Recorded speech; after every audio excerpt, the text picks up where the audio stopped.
Tonight, in this warmly lit late-night study of leather-spined drug books and amber bottles, we begin with the dark side of painkillers. And one of the gentlest-looking jars on the shelf comes from an age when heroin was sold as a respectable cough remedy. Welcome back, if this room already feels familiar, and a quiet hello if this is your first time here. Tell me where you are and what time it is for you, if you like, whether that is a small flat in Glasgow at half-past midnight or a warm bedroom somewhere much farther away, because I read every comment. And if you would like a calm place to drift off with history like this, you can like and subscribe so the next late-night visit is easy to find. Have you ever wondered how a plain little tablet became one of the most trusted objects in modern life? So let us ease the cabinet door open. The air carries that dry paper smell from old medical journals, mixed with a faint clean note that still clings to glass and cork.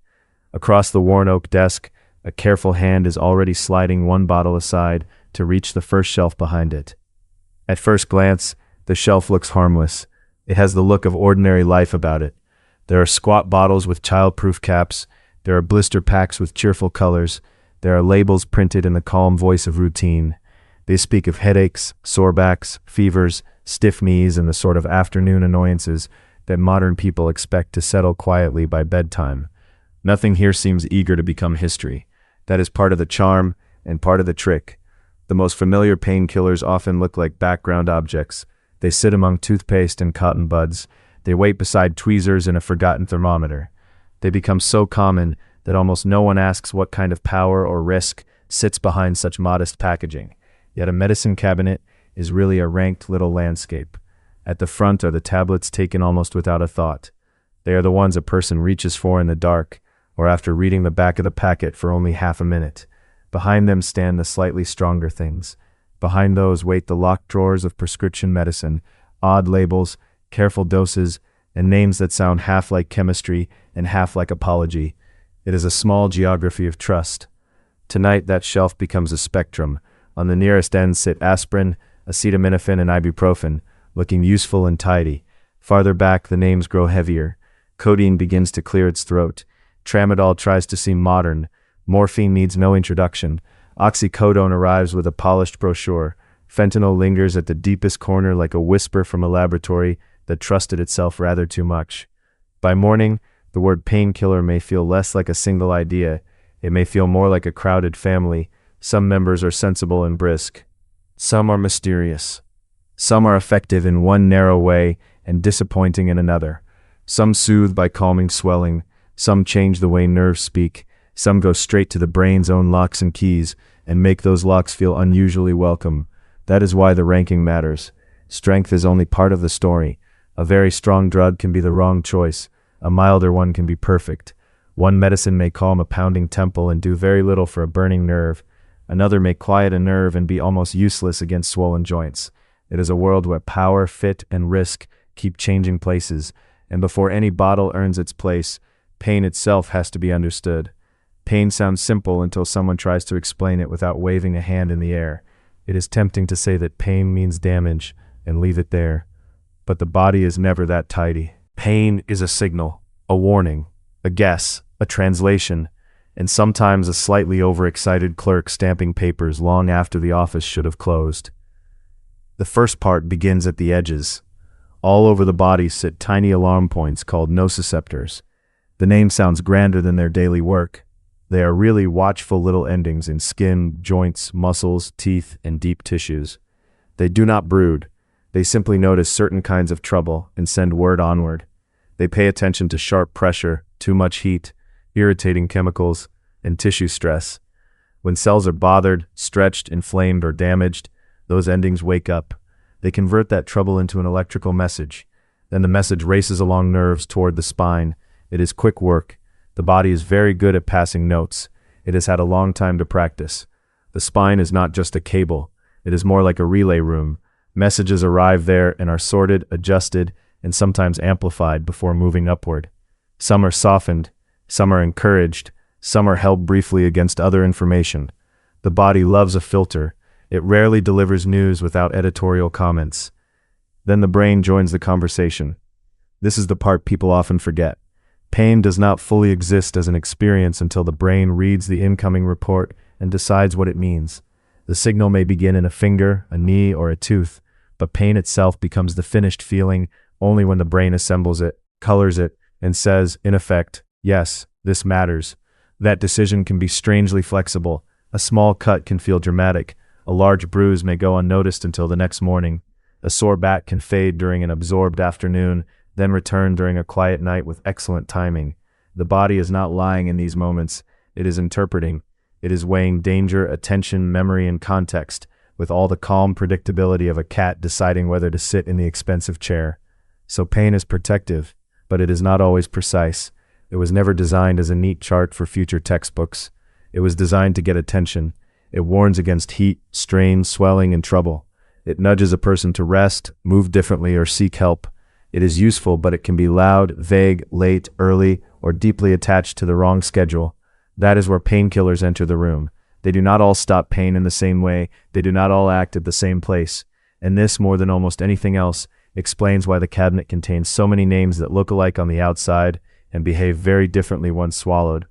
Most pain drugs fall into three broad habits. The first group calms inflammation. These are the medicines that try to quiet the body's chemical fussing when tissue is irritated. These medicines work more like conversation managers than fire extinguishers. The third group binds to special receptors in the brain and spinal cord, changing how pain signals are felt, judged, and often emotionally received. That first group is the old workhorse of the front shelf. When tissue is inflamed, the body makes substances called prostaglandins. They help create pain, swelling, and fever. They are useful in their own way, but they are not known for tact. Anti-inflammatory drugs lower the production of those substances, and many common aches become less insistent as a result. Aspirin belongs here, and so do ibuprofen and naproxen. They are often grouped together as anti-inflammatory drugs, though each has its own little manners and side notes. They are popular because they work for a great many ordinary complaints. They also remind us that something can be familiar and still be powerful.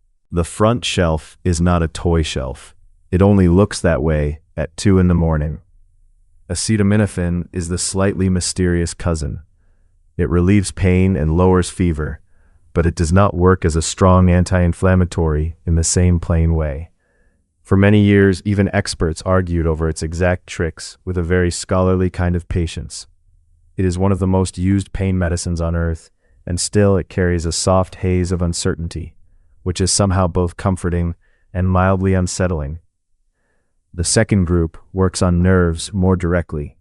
These medicines are often used for pain that burns, tingles, shocks, or lingers after the original injury has become old news. They do not simply mop up swelling. They adjust signaling. They can quiet overtalkative nerve pathways, lower sensitivity, or change how certain brain circuits handle incoming discomfort. This group includes some medicines that were not first made as painkillers at all. A few began life as seizure drugs. Others arrived through the world of mood medicine. Then doctors noticed that they could help certain forms of pain, especially nerve pain, which has a habit of ignoring many ordinary tablets. Pain is like that. It does not always respect categories. It wanders between departments and leaves paperwork behind. The third group is the one that changed medicine and changed many lives with it. These are the receptor-binding drugs, and most famous among them are the opioids. They attach to opioid receptors in the brain, spinal cord, and other tissues. When those receptors are activated, pain can feel farther away, less sharp, less urgent, and sometimes less frightening. For severe pain, that can be a remarkable gift. It is also the shelf where trouble becomes more likely. Because opioids act on reward and relief at once, they can teach the brain a powerful lesson. Relief feels memorable.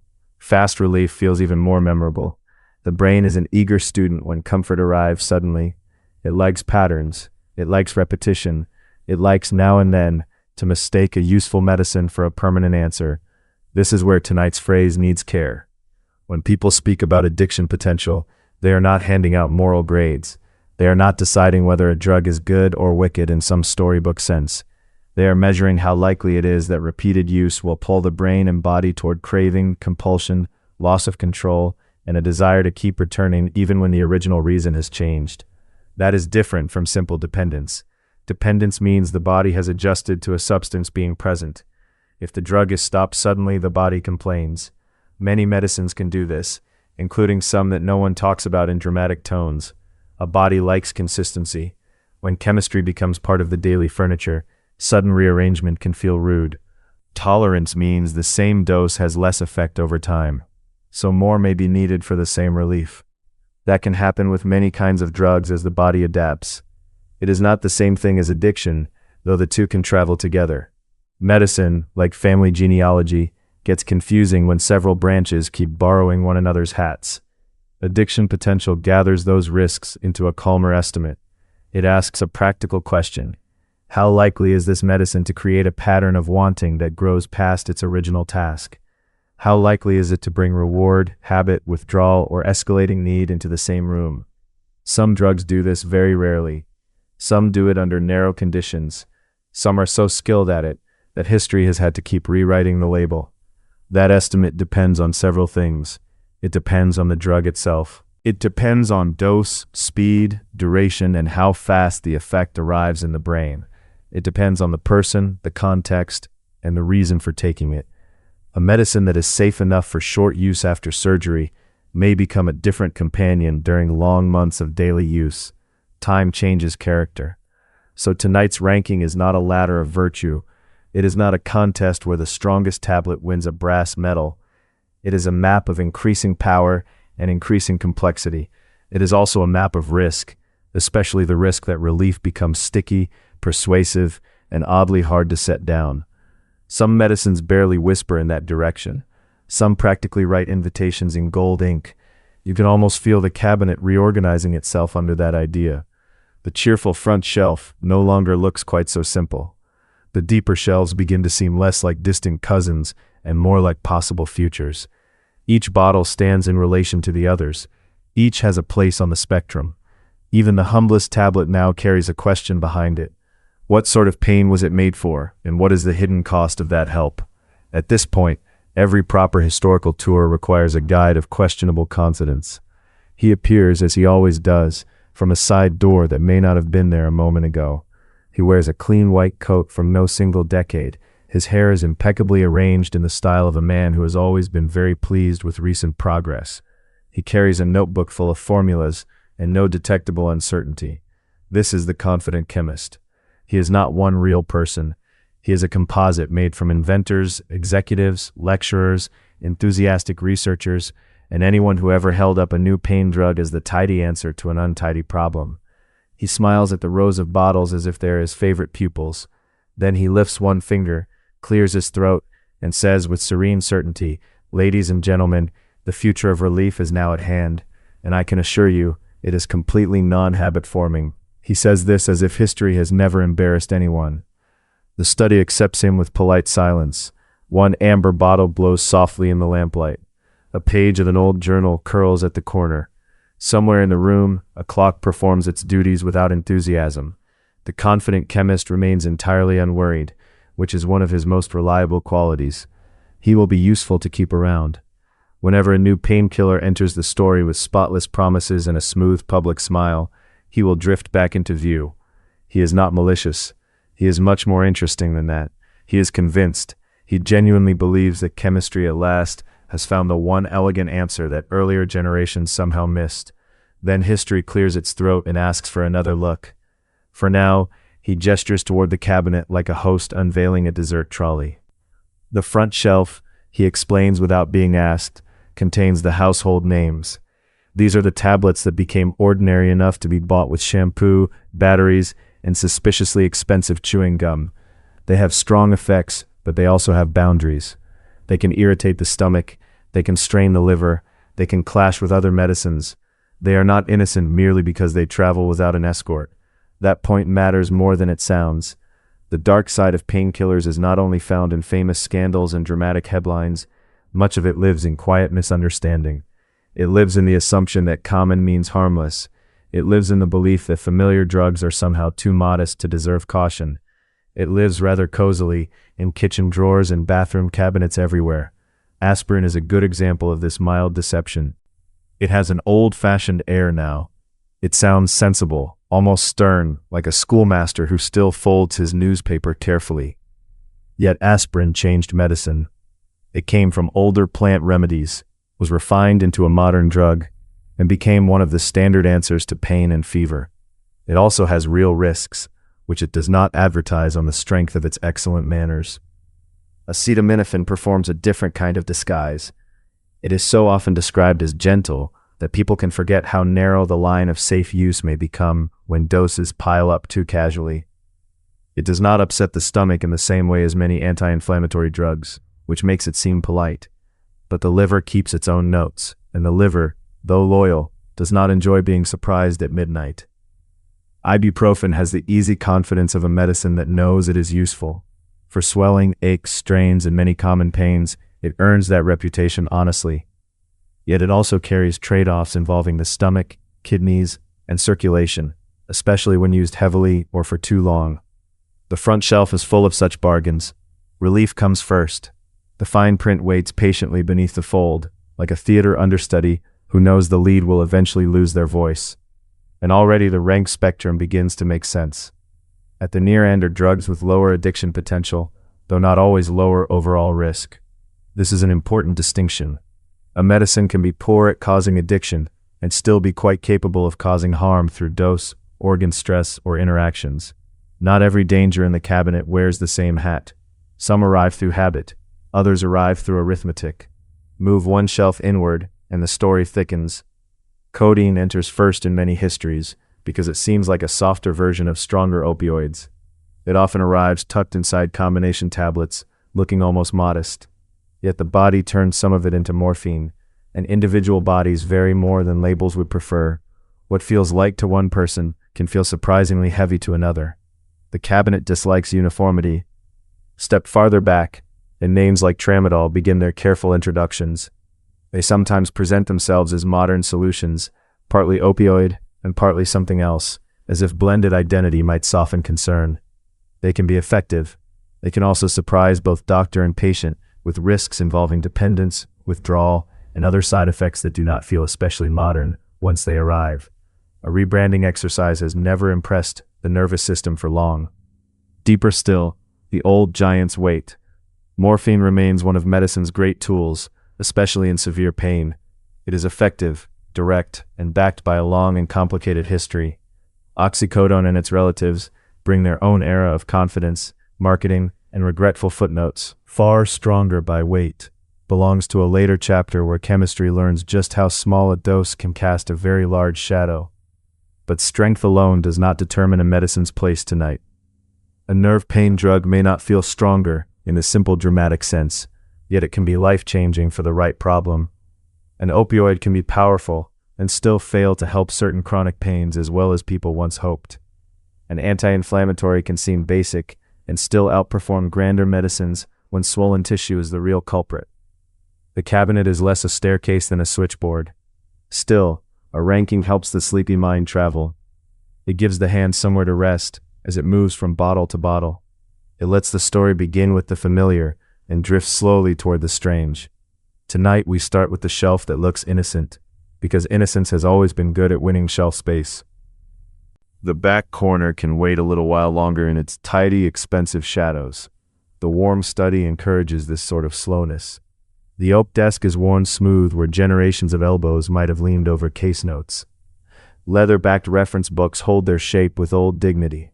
The apothecary bottles throw narrow shadows that make the shelves seem deeper than they are. This room looks like a library first, and only afterwards like the archive of every promise medicine made about pain. It is a room built for labels. Small paper tags still cling to some bottles with patient handwriting. Salicylate, tincture, elixir, compound. Directions differ, but the tone stays much the same. Take 1 or 2. Repeat as required. Use with caution. The modern bottle and the antique jar share a family resemblance. Both assume that relief can be portioned into neat doses and stored near hand. That faith is very old. People have always wanted pain to become manageable, measurable, and portable. If suffering could be folded into a pouch, spoon, tablet, or dropper bottle, then daily life could continue with fewer interruptions. The dream is practical rather than heroic. It is not about conquering mortality. It is about wanting to chop vegetables, sleep through the night, lift a crate, write a letter, or survive a tooth without a full private opera. Modern chemistry made that dream feel newly exact. Once scientists could isolate active compounds, measure doses cleanly, and press powders into tablets, pain relief gained an industrial neatness. A bitter plant became a branded medicine. A sticky resin became a standardized dose. A vague hope became a product with a leaflet. The gains were real. The confidence became enormous. The complications as ever showed up after everyone had ordered more packaging. That is why tonight's story is ranked, but also gently suspicious. Not suspicious in a panicked way, more in the manner of an old librarian who has noticed that the most reassuring books often contain the most confident errors. Every painkiller arrives with a promise. Some promises are kept beautifully. Some are kept only under certain conditions. Some wander off halfway through the century and leave a legal department behind to explain. The front shelf teaches this lesson quietly. Take aspirin again. It lowers pain, reduces fever, and calms inflammation by blocking enzymes involved in prostaglandin production. There's the mechanism in plain view. Yet the same chemical action that helps with pain can also irritate the stomach lining and affect bleeding. One pathway closes, another consequence opens. Every useful door in pharmacology seems to have a hinge on the other side. Ibuprofen and naproxen work in a related neighborhood. They also interfere with prostaglandins, and so they help with aches tied to inflammation. That makes them stars of sprains, joint pains, period cramps, and many familiar complaints. Yet prostaglandins do other jobs too. They help protect the stomach. They help regulate blood flow in the kidneys. Quieting them can therefore solve one problem while nudging another awake. Acetaminophen stands nearby with different habits. It lowers pain and fever well for many people, but does not give the same robust anti-inflammatory effect. Its mechanism seems to involve actions in the brain and central nervous system, more than in inflamed tissues at the edge of the body. That is one reason it can be a better fit for some problems and a poorer fit for others. The shelf-like specialization, and that is the whole cabinet in miniature. Each medicine is a compromise shaped into a tablet. It says in effect, I can help here, but not there. I will quiet this pathway, though not that one. I may ask something small of the stomach, or liver, or kidney in return. A painkiller is not a mute servant. It is a negotiation with the body, written in chemistry. Even the word relief can be misleading. Sometimes a drug reduces the signal itself. Sometimes it changes the inflammation that created the signal. Sometimes it adjusts how the spinal cord passes the message along. Sometimes it changes how the brain interprets the message once it arrives. Relief, then, is not one event. It is several possible events wearing the same friendly coat. This matters when stronger drugs enter later. If a person takes an opioid for swelling in a joint, the opioid may dull the feeling without fixing the inflammatory driver. If a person takes an anti-inflammatory for nerve pain, the tablet may do very little because the problem lies in damaged or overactive signaling pathways. Matching mechanism to pain is often wiser than simply climbing to the strongest name available. Cabinets, sadly, do not print this truth in large cheerful letters. Instead, they print dosage. That is understandable. Dosage is countable. Mechanism is harder to fit beside the barcode. Still, the body keeps asking the same question. What kind of problem is this, and what sort of interruption might help? The best painkiller is often not the strongest one. It is the one whose method suits the message being sent. There is something almost domestic about this whole system. A swollen ankle needs one kind of quiet. A raw nerve needs another. A fever asks for something else again. The body is a house with many rooms, and pain can start in any of them. Modern medicine keeps adding keys to the ring. Some keys open smoothly, some jam a little, some unlock the room and accidentally set off music in the basement. The confident chemist nods through all of this as if none of it complicates his sales pitch. He taps the glass of a bottle with one neat fingernail. He suggests that improved formulations will soon tidy every loose end. He looks particularly pleased with the phrase, improved formulations. It makes the future sound ironed. One suspects he has used it at dinners. One also suspects the dinners ended with someone else paying the bill. Yet even he must admit that common drugs deserve respect. The low addiction potential of aspirin or acetaminophen does not make them casual objects. It simply means their main risks usually lie elsewhere. They do not tend to hijack reward pathways in the dramatic opioid fashion. They are less likely to provoke compulsive craving, but they can still be overused, misused, combined carelessly, or trusted beyond their design. Ordinary is not the same as foolproof. That small truth opens the whole journey, because once a listener accepts that the innocent shelf already contains compromise, chemistry, and consequence, the rest of the cabinet becomes easier to understand. The stronger drugs are not alien invaders. They are extensions of the same wish. They are bolder attempts to interrupt pain. They simply bargain with the brain and body more aggressively, and therefore ask steeper prices. So this opening chapter lingers where the labels still look friendly. It lingers among the names most people know before they know any pharmacology at all. It lingers where pain relief first enters ordinary life, tucked between face cream and plasters, almost shy. Here is where the long story of modern analgesia becomes personal without becoming dramatic. Here is where trust is formed, and where many later surprises quietly begin. Aspirin, acetaminophen, and ibuprofen are not merely starter medicines. They are the front porch of a vast house. They teach the basic languages of pain treatment. One speaks the dialect of inflammation. One speaks a central, fever-lowering language that remains a touch mysterious. One speaks a practical, everyday version of both relief and caution. From them, the deeper rooms of the house begin to seem accessible. And beyond those deeper rooms, later chapters wait patiently. There will be prescription opioids with polished reputations and rough consequences. There will be synthetic opioids born from serious science and serious overconfidence. There will be nerve pain drugs that solve puzzles ordinary tablets cannot touch. There will even be medicines used to treat addiction itself, because pain and dependence have spent a long time circling each other in medicine's dim hallways. For now, the study keeps its voice low. The lamp pools gold on the oak. The reference books breathe dust and paper. The apothecary bottles stand like very serious little citizens, each sure of its own importance. And the cabinet, once plain and forgettable, has begun to look like a map of human hope drawn in milligrams. The first shelf remains open. A bottle of aspirin leans against a box of acetaminophen. Ibuprofen waits beside them with modern confidence. None looks theatrical. None needs to. History has hidden itself in simpler costumes than these. The quietest revolutions often arrive with twist caps and dosing instructions. And somewhere behind those familiar labels, the whole rank journey is already arranged. The front row offers comfort with caveats. The middle shelves promise stronger help with stronger strings attached. The back corner stores medicines that can change pain profoundly, while also changing lives in ways no neat leaflet can fully predict. Every shelf says the same soft thing in a different accent. Relief is possible, but it is never free of design.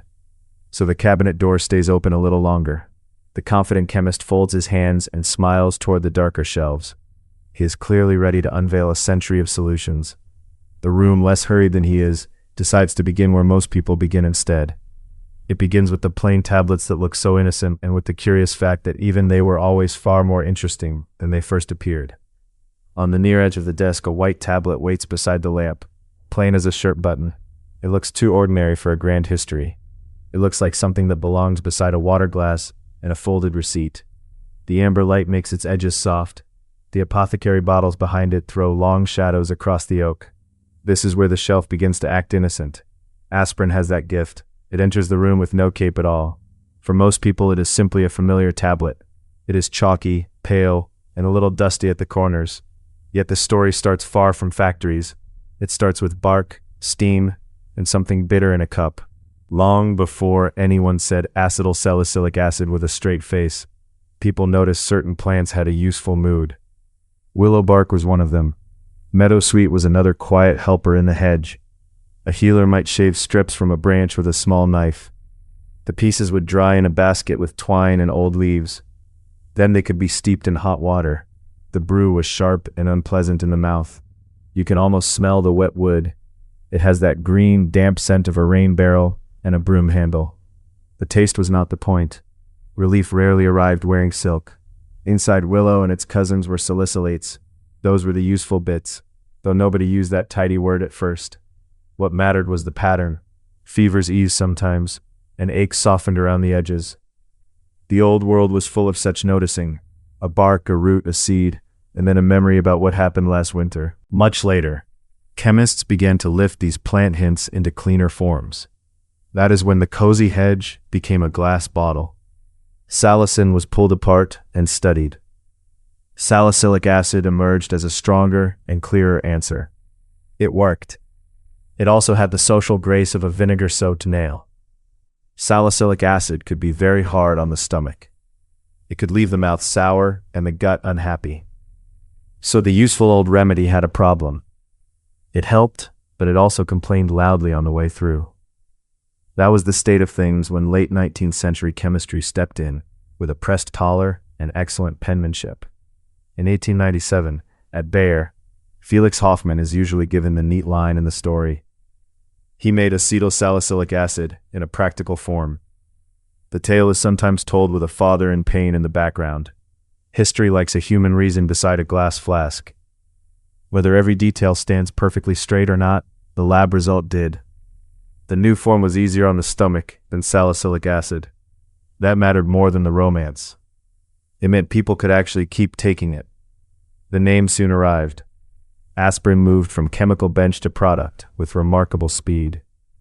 Aspirin sounds brisk and tidy. It sounds like a thing that knows exactly where it belongs in a drawer.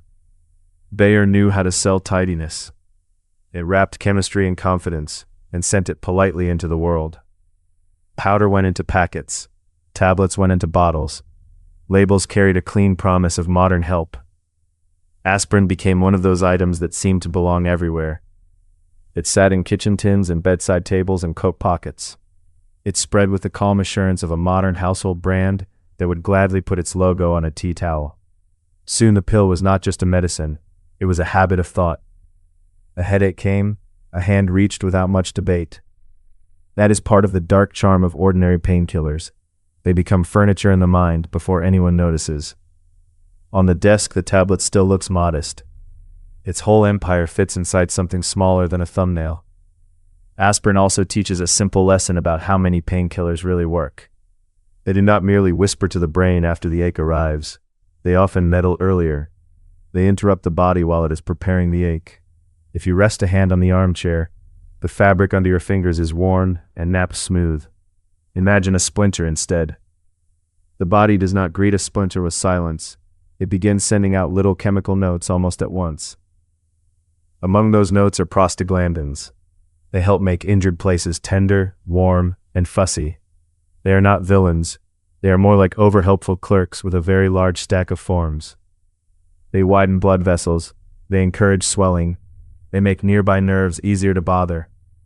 That is useful in a bodily way. It also hurts. Cells use enzymes called cyclooxygenases. Most people sensibly call them COX enzymes and go on with their day. Aspirin blocks those COX enzymes. It gets in the way of the prostaglandin factory. With fewer prostaglandins, the tissue makes less noise. Pain eases, swelling may settle, and fever can come down. This is why aspirin feels different from a drug that only changes perception. It works closer to the source of the commotion. It does not remove the cause. It lowers the volume in the small chemical choir around it. The mechanism is elegant enough to seem obvious afterward. Most good ideas do that. Aspirin has one extra quirk. It blocks COX in a lasting way for platelets, which are the blood's tiny first responders. Platelets do not have much machinery for fresh starts. Once aspirin has visited, that particular platelet remembers the encounter for life. That is why very small aspirin doses later found another career. The drug kept showing up to meetings nobody first invited it to. Tonight, though, the concern is the everyday ache. The same little pill that lowers a fever can also unsettle the stomach lining. That is the trade. Less prostaglandin protection there can mean more irritation. The old complaint never fully left. It just put on a cleaner suit. This side of the shelf is still the safe side by reputation. Yet even here, bodies keep accounts. Aspirin may help a sore joint. It may also prefer not to arrive on an empty stomach. So people learn small rituals around it. A biscuit first, a little milk, perhaps a glass of water not taken from the bathroom tap. Mundane customs collect around medicine very quickly. They are a form of folk pharmacy in slippers. You can hear the paper pages shift as one old reference text settles under its own weight. The room seems to approve of this sort of detail. It was never enough for chemists to have one useful painkiller. There had to be a newer one with a nicer manner. By the middle of the 20th century, aspirin was effective and common. It was also famous for being a bit rough. That opened a space on the shelf. Someone would surely fill it. In the 1960s, researchers at Boots in Britain worked towards something that might treat pain and inflammation with a gentler touch. The result was ibuprofen. Its name feels less like a person and more like a filing system. Its path to the public had the usual ingredients. There were lab benches, notebooks, tidy measurements, and men who believed progress wore a tie. One of the chemists, Stuart Adams, later became attached to a charming story.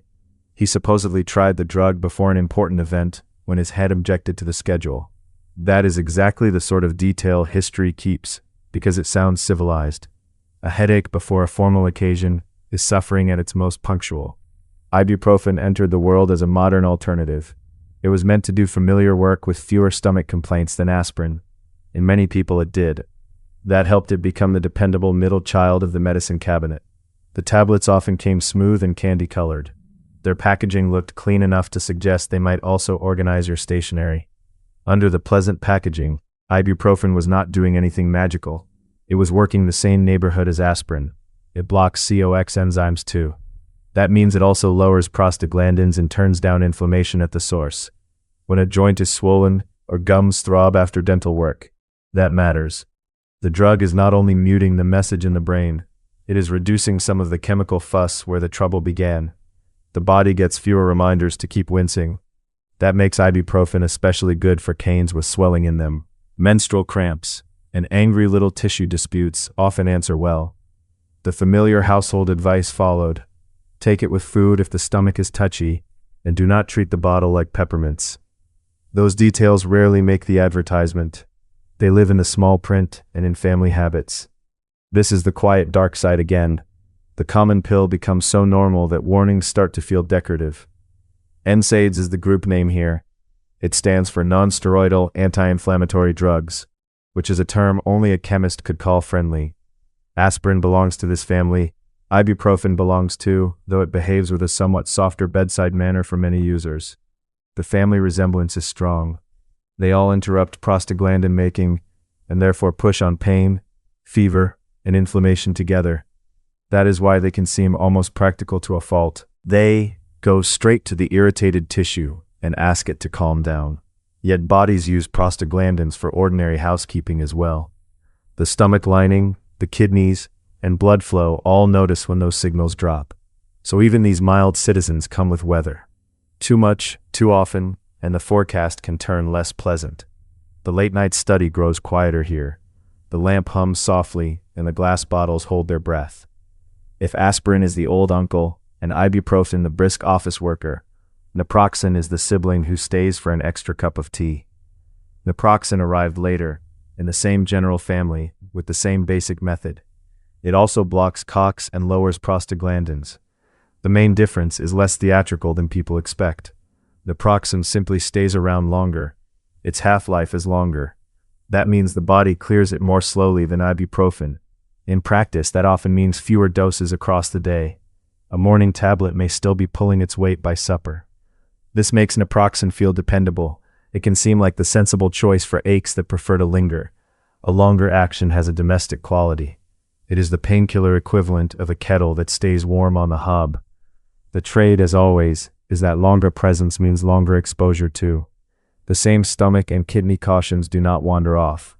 Ibuprofen and naproxen are like siblings who wear different coats. Underneath, they are reading from much the same script. They lower fever. They ease pain. They work best when inflammation is part of the story.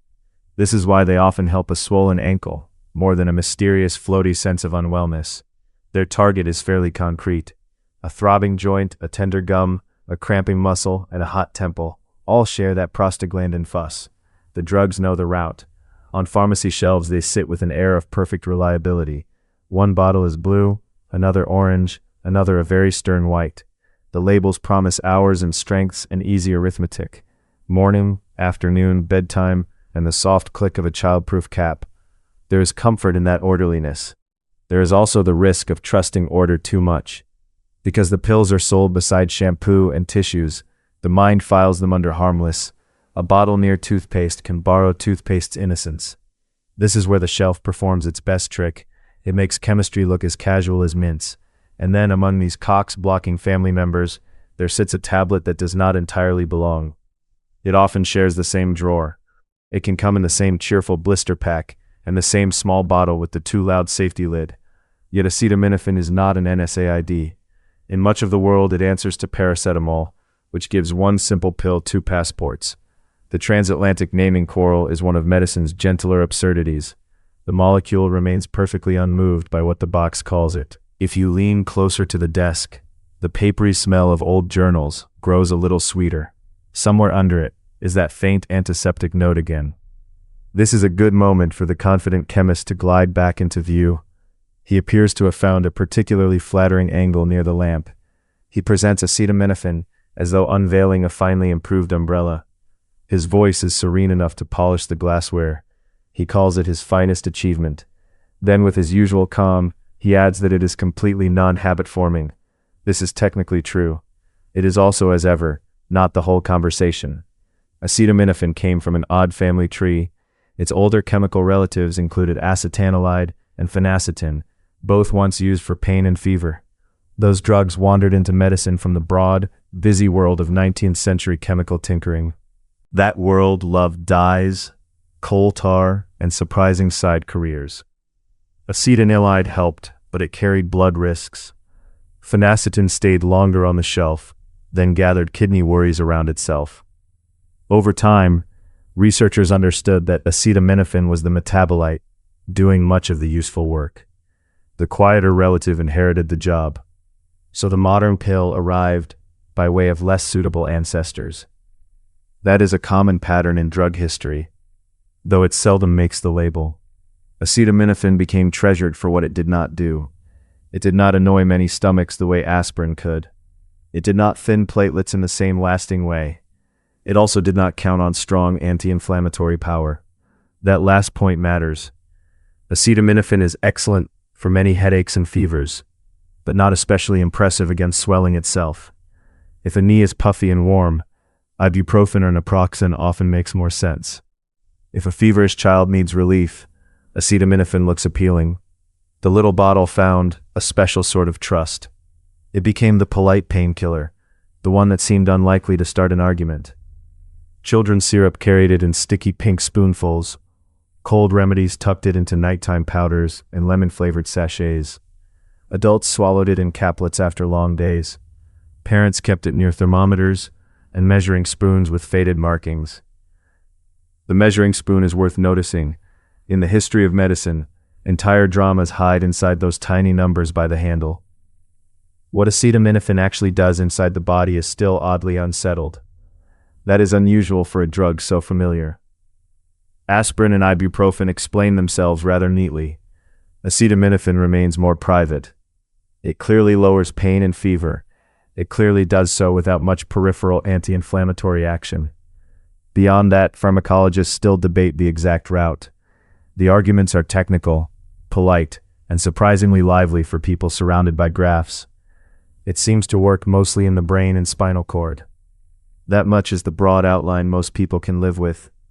One idea is that it affects a form of COX under special conditions there. Another is that it leans on serotonin pathways that help shape pain. A further possibility involves one of its breakdown products. That product may influence the body's own cannabis-like signaling system in the central nervous system. This is not the sort of thing a bedside bottle tells you. The bottle simply says pain reliever and continues looking wholesome. The odd mechanism matters because it explains the odd profile. Acetaminophen eases pain and fever, yet does little for inflamed tissue itself. So it is not a sibling to ibuprofen in the simple household sense. It is more like the cousin who attends every gathering, but uses a different door. This difference also helped its reputation. A drug that spared the stomach and skipped obvious anti-inflammatory roughness seemed by temperament kinder. Doctors could suggest it when NSAIDs were awkward. Families could reach for it when ulcers, bleeding concerns, or certain other risks made aspirin less welcome. Soon it was in everything. It was in standalone tablets, cold medicines, flu packets, cough syrups, and combination prescription pills. A person could take it at breakfast, then again at lunch under another brand name, then once more in a bedtime remedy, without quite realizing the arithmetic. This part deserves to be told plainly. Acetaminophen has a narrow gap between a helpful dose and a dangerous one. The gap is not a hair, but it is far smaller than most people assume. A normal adult dose might be 650 to 1,000 milligrams at a time. The daily maximum used to be spoken of as 4,000 milligrams with alarming casualness. Many clinicians now prefer lower limits, often around 3,000 milligrams, especially when there are other health concerns. The reason is simple. The margin above those familiar numbers is not comfortably wide. With enough extra tablets or enough overlap from several products, the liver can be harmed. That is the dark side hiding in plain sight. The danger does not announce itself with an exotic name or a sinister package. It comes in a bottle so ordinary it might sit beside cotton swabs. It may also be flavored like cherries. Most of the time, the liver handles acetaminophen capably. It sends most of the dose down ordinary chemical pathways and tidies the matter away. A small portion becomes a harsher byproduct called NAPKI. Usually the body neutralizes that with glutathione, which is one of the liver's useful housekeeping tools. When too much acetaminophen arrives, glutathione stores can run low. Then the byproduct is left with more room to do harm. The first trouble can be deceptively quiet. That is one reason this pill deserves more respect than its manners suggest. Other conditions can shrink the margin further. Heavy alcohol use, poor nutrition, low body size, or repeated high dosing can all matter. And then there is labeling. Labeling has often behaved like a locked desk drawer whose key is in another room. Many products contain acetaminophen without making that fact beautifully obvious at a tired glance. Some labels use the abbreviation APAP, which is not exactly bedside poetry. Nighttime cold medicine may contain it. Prescription tablets paired with other painkillers may contain it too. A person can follow instructions on 3 different packages and still drift higher than intended. The sums add up quietly. In domestic terms, it is like salting the soup from 3 spoons, because each spoon seems to belong to a different cook. The danger here is not habit in the classic sense. It is familiarity mixed with overlap and trust. For several decades, that trust was enormous. Acetaminophen was the safe option in countless households, especially when NSAIDs seemed fussier. That confidence was not invented from nothing. At proper doses, it is useful, common, and often the right choice. But common is not the same as forgiving. A drug can be ordinary and still have sharp edges. Somewhere in this story, exactly on cue, the FDA reviewer clears his throat. He has some concerns he would like to put on the record. A filing cabinet closes before he gets very far. Years later, warnings did become more visible. Maximum daily amounts were lowered in some guidance, and combination products received harder looks. That was not because acetaminophen had changed. It was because the arithmetic had finally been treated with the seriousness it deserved. There's an antidote, which is one of medicine's steadier mercies. It can help the liver cope after an overdose. Even that fact has a quiet sadness to it. The most ordinary bottle on the shelf keeps an emergency exit hidden in the back hall. For a few pages in these leather-spined references, the room feels less like a library and more like a family kitchen after everyone has gone to bed. A cup sits in the sink, a thermometer lies beside the sugar bowl. A parent has reached for the same bottle 100 times without drama. That is why acetaminophen unsettles people who look closely. The peril lies not in drama, but in closeness. The safe dose and the harmful dose are neighbors. They are not separated by a mountain range. They sit closer together than most household instincts would guess. That proximity is the real secret this chapter keeps turning over in the lamplight. It also explains why the confident chemist's proud line lands so strangely here. Completely non-habit forming is accurate, and a little beside the point. Dependency risk, in the craving sense, is low with aspirin, ibuprofen, naproxen, and acetaminophen. They do not usually hook the brain the way later drugs on this shelf can. Yet low dependency risk does not equal low overall risk. The body has more ways to suffer than habit alone. Aspirin may irritate the stomach and affect bleeding. Ibuprofen and naproxen may trouble the stomach, kidneys, or blood pressure in the wrong circumstances. Acetaminophen may spare the stomach and still ask the liver for exact bookkeeping. Each familiar tablet has its own preferred place to be troublesome. That is one reason ranking painkillers by strength alone can be misleading. Mild does not mean simple, and familiar does not mean forgiving. The common pills are weaker than what waits on higher shelves. They are also available to millions of sleepy, distracted, perfectly reasonable hands. This gives them a strange kind of power. Their risks spread not through drama, but through repetition. Aspirin built an empire because it could live in the everyday world. Ibuprofen and naproxen became trusted because they were practical and predictably effective. Acetaminophen became nearly invisible because it seemed gentle. Invisibility is useful for comfort and terrible for caution. You can feel the weight of that idea settle softly, like a blanket pulled higher in the night. The room returns to smaller things. The lamp blows on the worn desk edge where countless elbows might have rested. Aspirin still sits nearest the hand.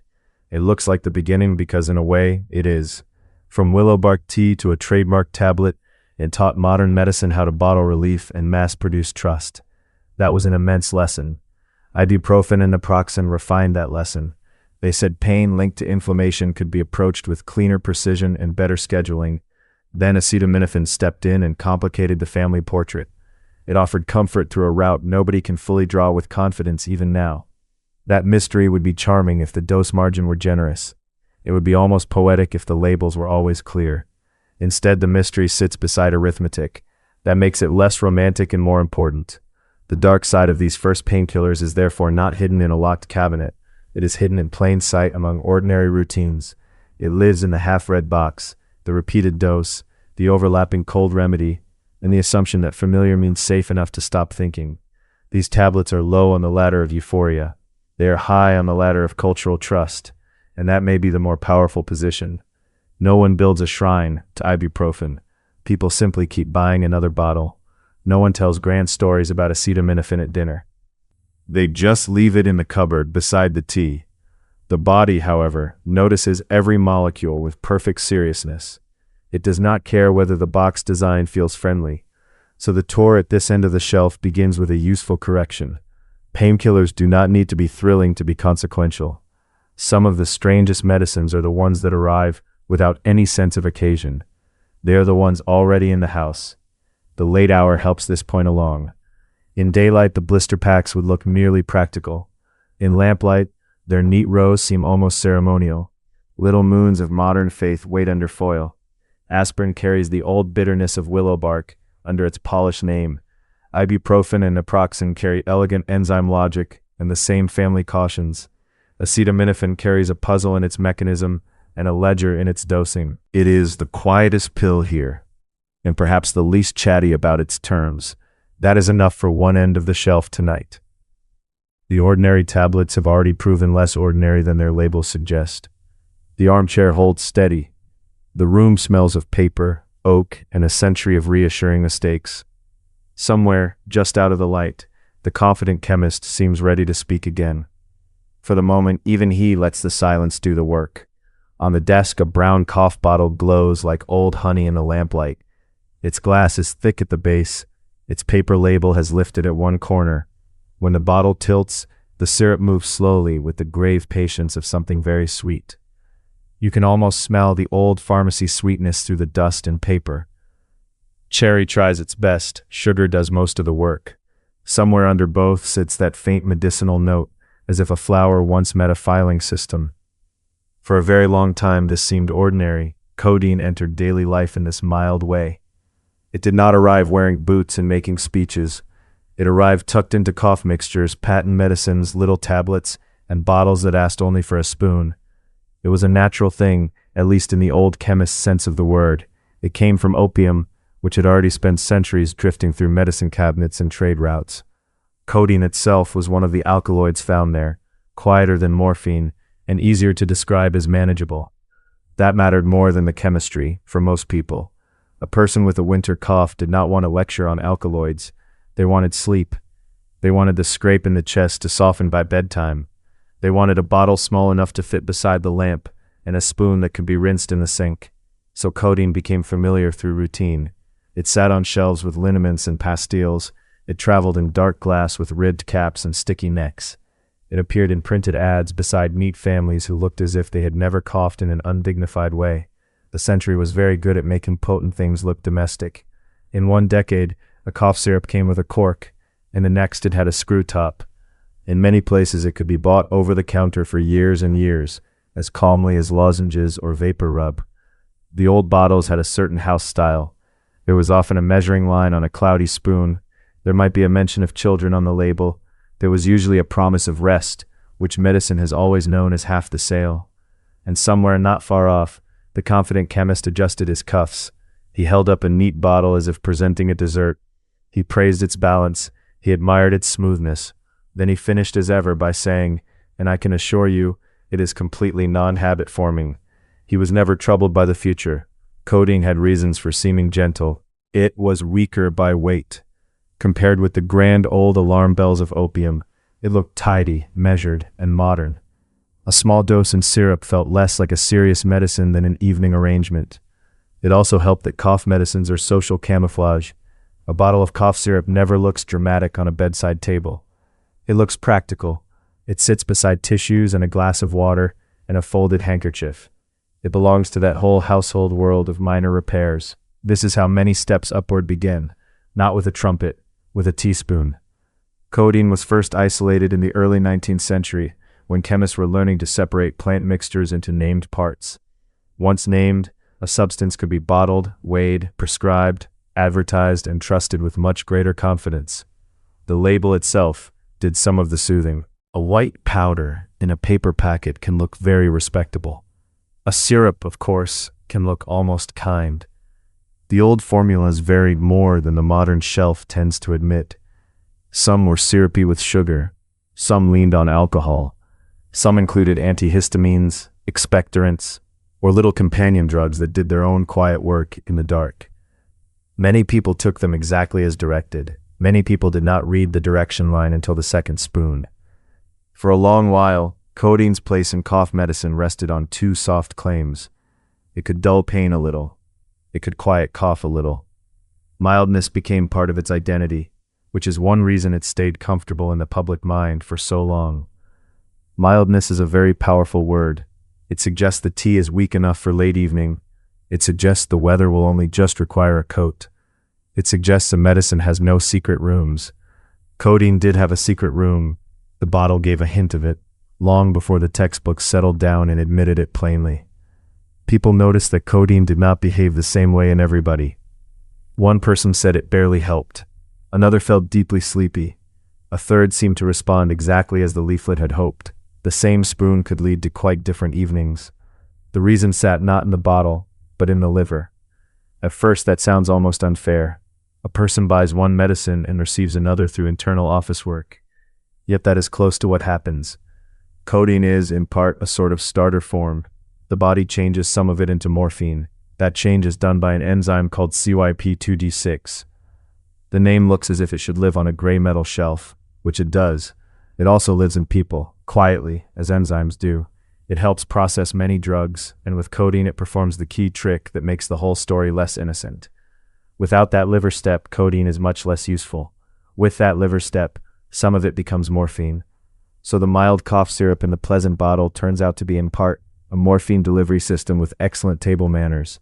It arrives flavored, it arrives measured, it arrives under the banner of cough relief, which helps everyone keep a calm face. That discovery did not mean codeine was fake. It meant codeine was more like a note passed to the liver. The liver opened it, nodded, and translated part of the message into a stronger language. Pharmacologists later called codeine a prodrug in this sense, because some of its real work begins after conversion. That is a tidy phrase for a rather untidy reality. Because CYP2D6 does not act the same way in all bodies, codeine's effects vary more than a cheerful label might prefer. Some people make very little morphine from it. For them, codeine can feel oddly disappointing, like a lamp with a weak bulb.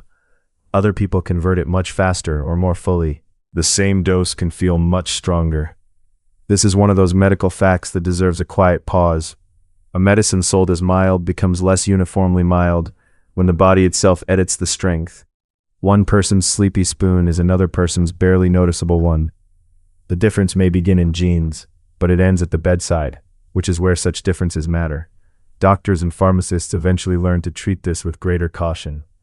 The old idea of codeine as a simple middle path became harder to keep straight. It still had a place. It still helped some people. But the word mild had developed a footnote, and the footnote kept growing. Even the cough story grew less simple.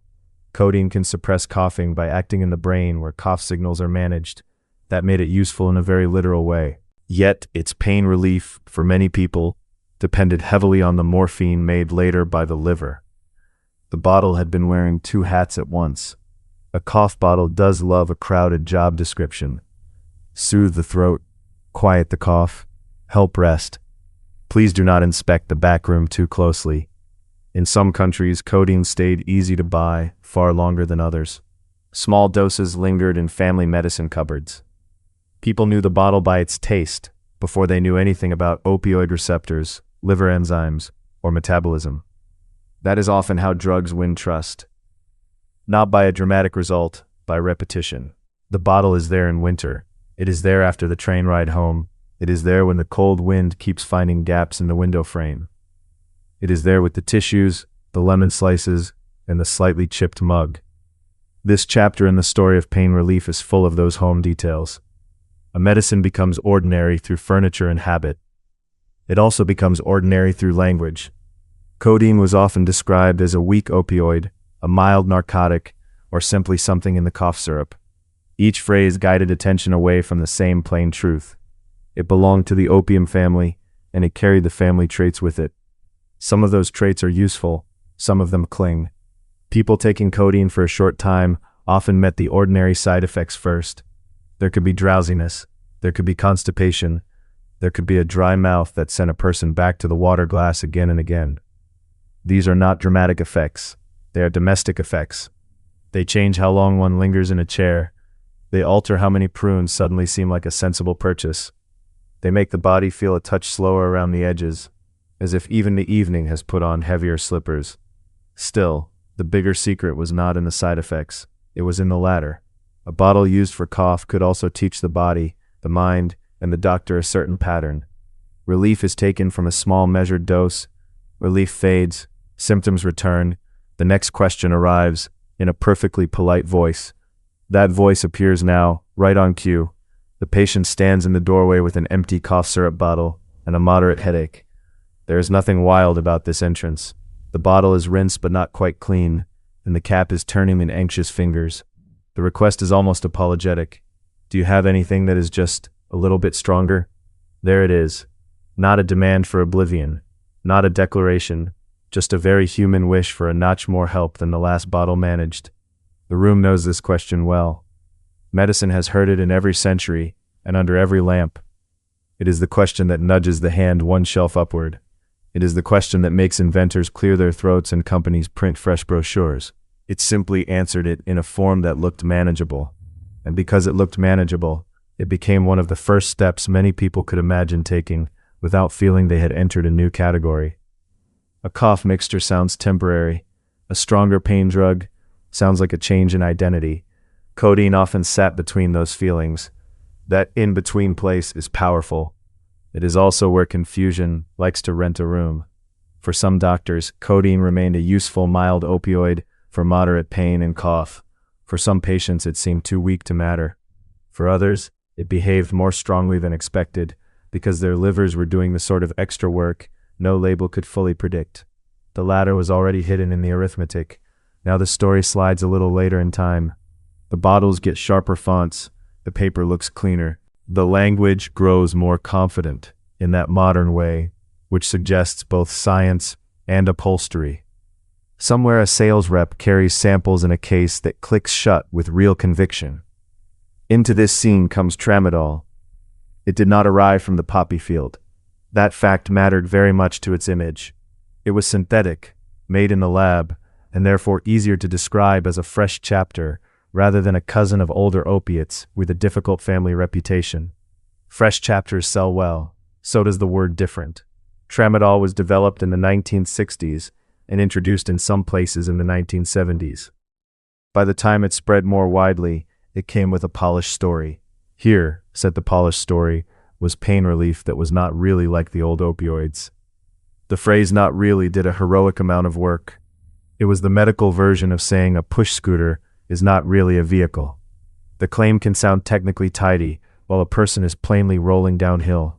Eventually, the pavement offers its own opinion. Part of the sales confidence came from genuine complexity. Tramadol does not work in just one way. It does touch the opioid system, though more weakly than many stronger drugs. It acts as a partial agonist at the mu-opioid receptor, which means it activates that receptor, but not with the full force of heavy classic opioids. Even plain language still has to carry that nuance carefully. And then tramadol does something else. It also changes the handling of two signal chemicals in the brain and nerves. Those are serotonin and norepinephrine. By slowing their reuptake, tramadol leaves more of them around in the synapse, where signals pass between cells. That gives the drug a second identity, part painkiller, part nerve signal shifter. This dual action helped tramadol look category-proof. If a drug is not only an opioid, then perhaps some hoped it can be discussed as if the opioid part were a minor footnote.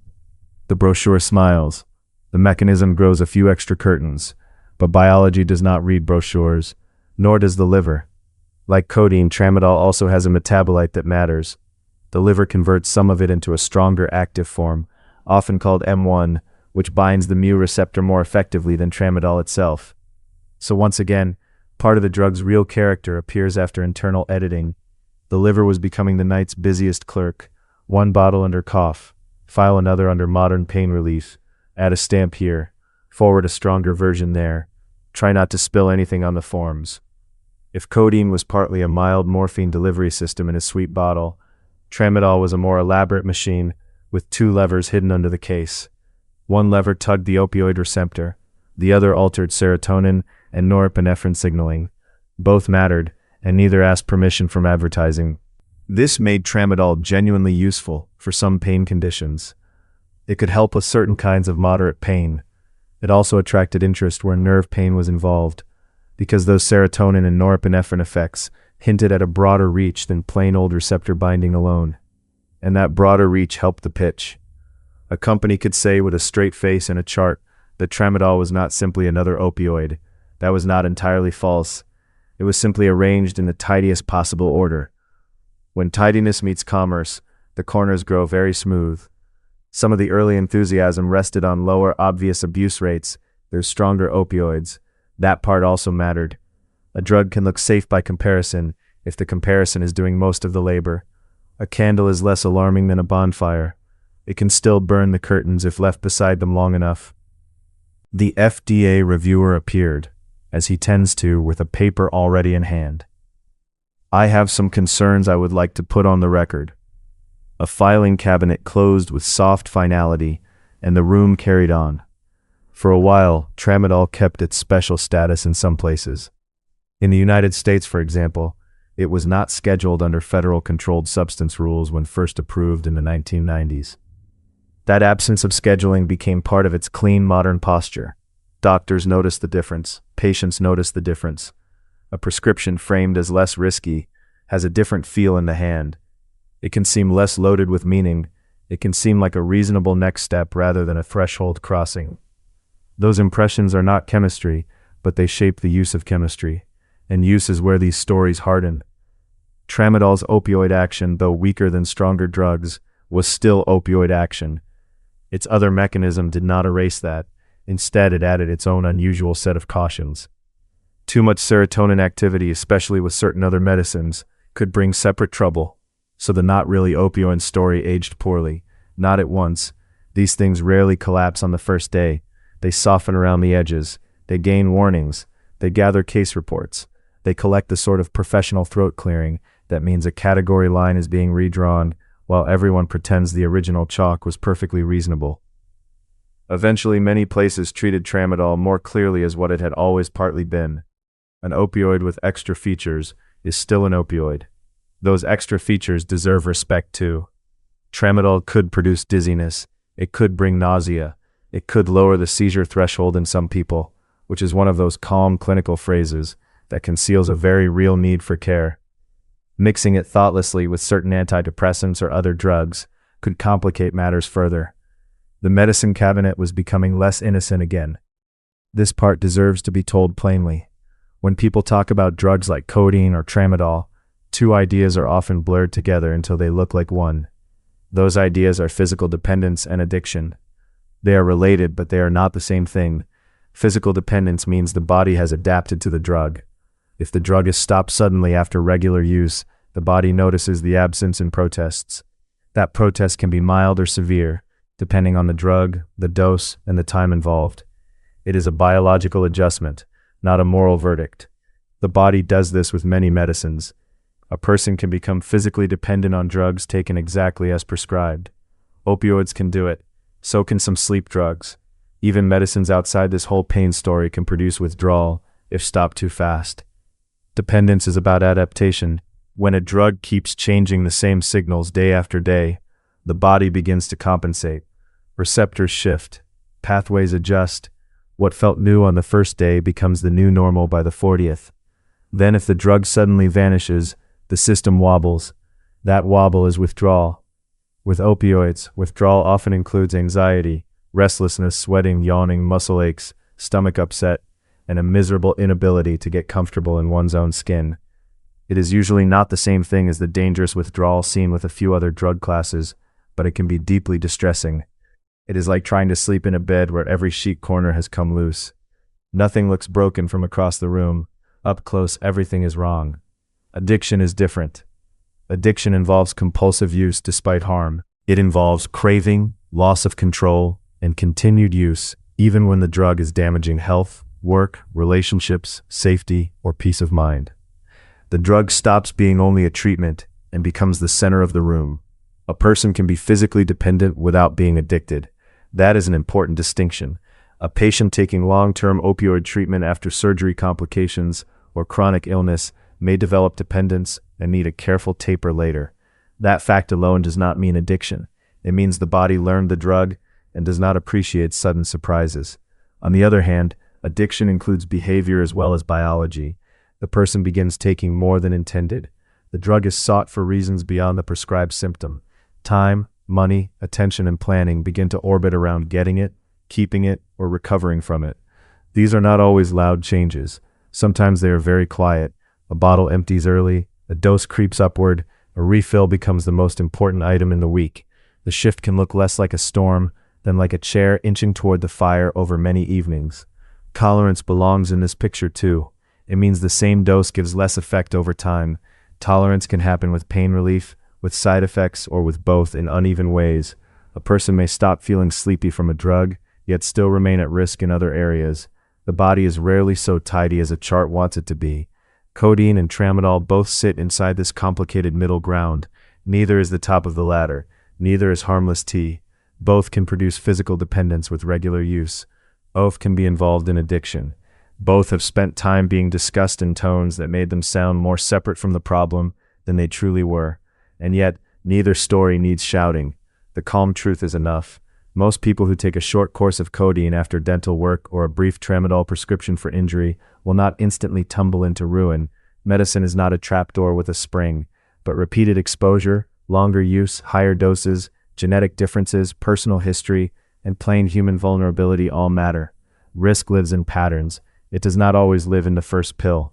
That is part of why these medicines kept their respectable coats for so long. Trouble often arrived gradually. It might begin with relief that worked, then it became relief that was expected, then relief that was needed, then relief that no longer arrived without a larger ask. And the larger ask can sound very reasonable. That is the eerie politeness of this part of medical history. No villain twirls a mustache beside the syrup bottle. The labels are neat. The prescribing language is professional. The doses come in standard units. Everything feels measured, right up to the point where life starts rearranging itself around the measurement. With all this known, the distinctions still matter. A person with pain deserves real treatment. A person with cough, nerve pain, or recovery pain deserves not to be treated like a rumor. Caution is not panic. Precision is not scolding. The best medical conversations keep those differences alive. They ask what kind of pain this is. They ask how long the medicine is needed. They ask about other drugs, old reactions, liver function, family history, sleep, alcohol, mood, and the humble practical matter of who is keeping track of the bottle. It is unglamorous work, but so is most good work. Good medicine often sounds less grand than poor marketing. That, too, has a long history. The marketing department voice drifted in from nowhere, bright as a chrome toaster. A modern analgesic for every sensible household concern, he trilled, for the modern American family. Then he vanished before anyone could ask for data. The silence after him felt cleaner. By the time tramadol's image had begun to fray, many clinicians had already learned its awkward lessons the ordinary way. Patients reported withdrawal symptoms, others reported misuse. Some found it helpful and uneventful, some found it much stranger than promised. Medicine is full of uneven reports because people are uneven creatures. The chart captures weight, age, dose, and date. It does not capture whether a person has slept badly for 6 months. It does not capture old grief, new fear, a family pattern, a hidden bottle, or that particular kind of exhaustion which makes any relief feel like a miracle worth repeating. That is why the latter image matters. A ladder is not evil, it is useful.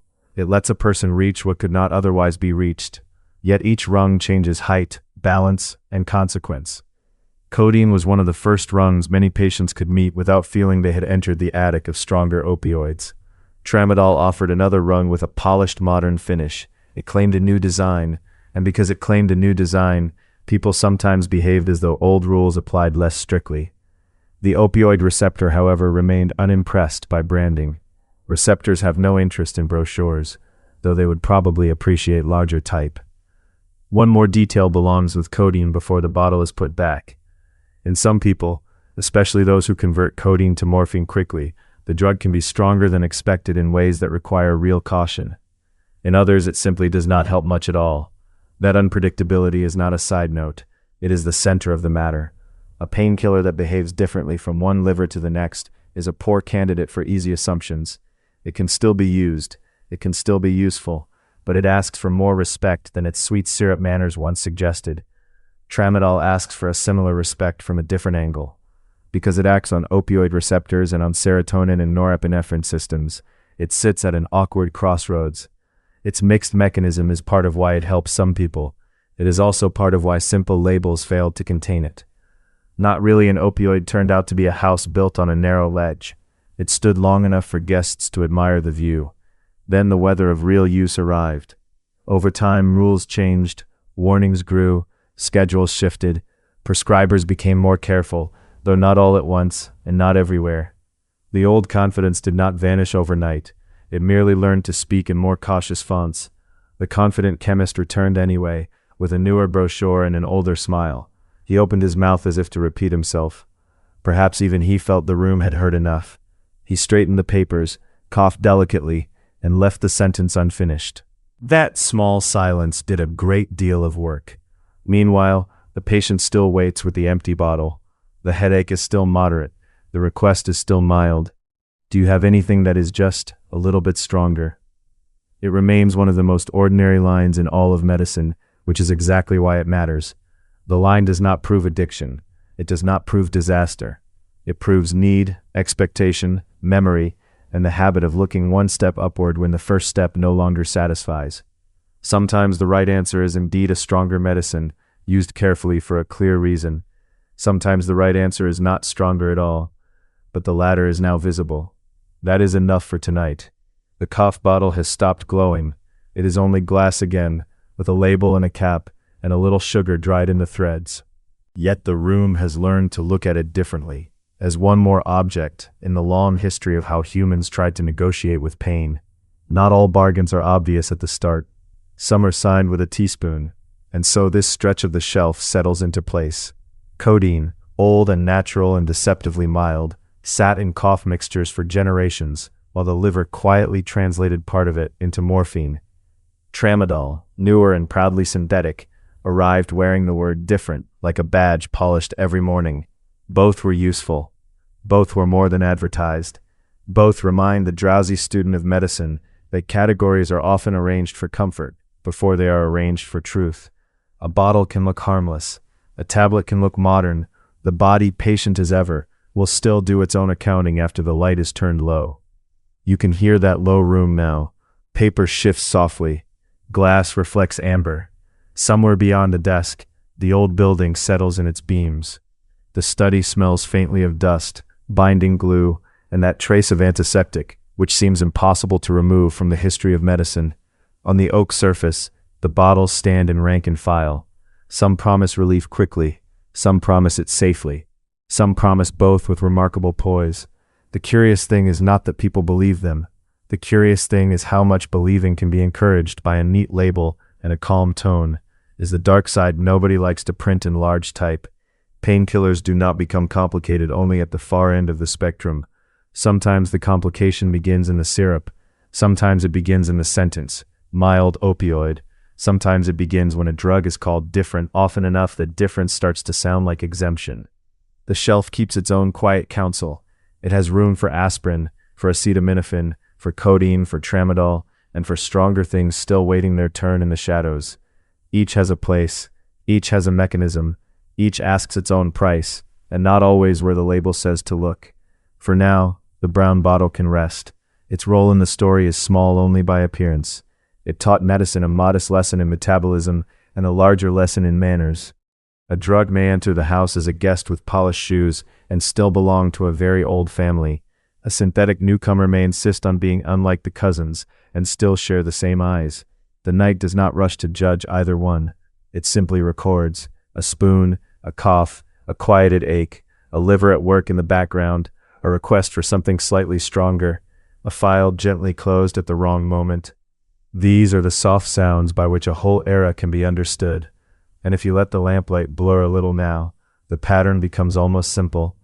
The first rungs are rarely loud. They are sweet, measured, respectable, and easy to hold in one hand. Two labels sit side by side in the lamplight, and both look almost harmless. One says hydrocodone. One says oxycodone. Each name fits neatly on a small pharmacy model, beside dates, warnings, and a very ordinary typed address. The caps are ribbed for grip. The paper labels curl a little at the corners. A cotton plug waits inside one bottle like a tiny winter cloud. By the time the story reaches these names, the shelf has already taught its first quiet lesson. Painkillers rarely arrive wearing a villain's cape.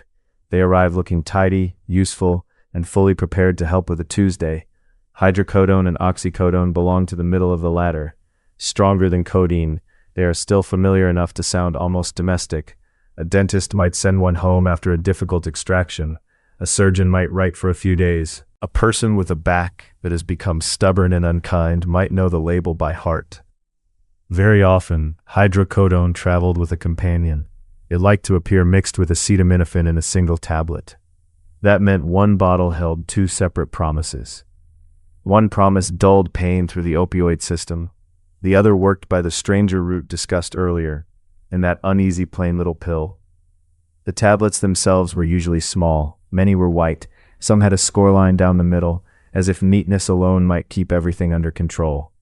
Oxycodone had its own family tree. It first appeared in 1916, made from thebaine, one of the many busy chemicals found in the poppy. Hydrocodone followed in 1920, built from codeine by chemists who looked at one familiar drug and wondered about a slight change.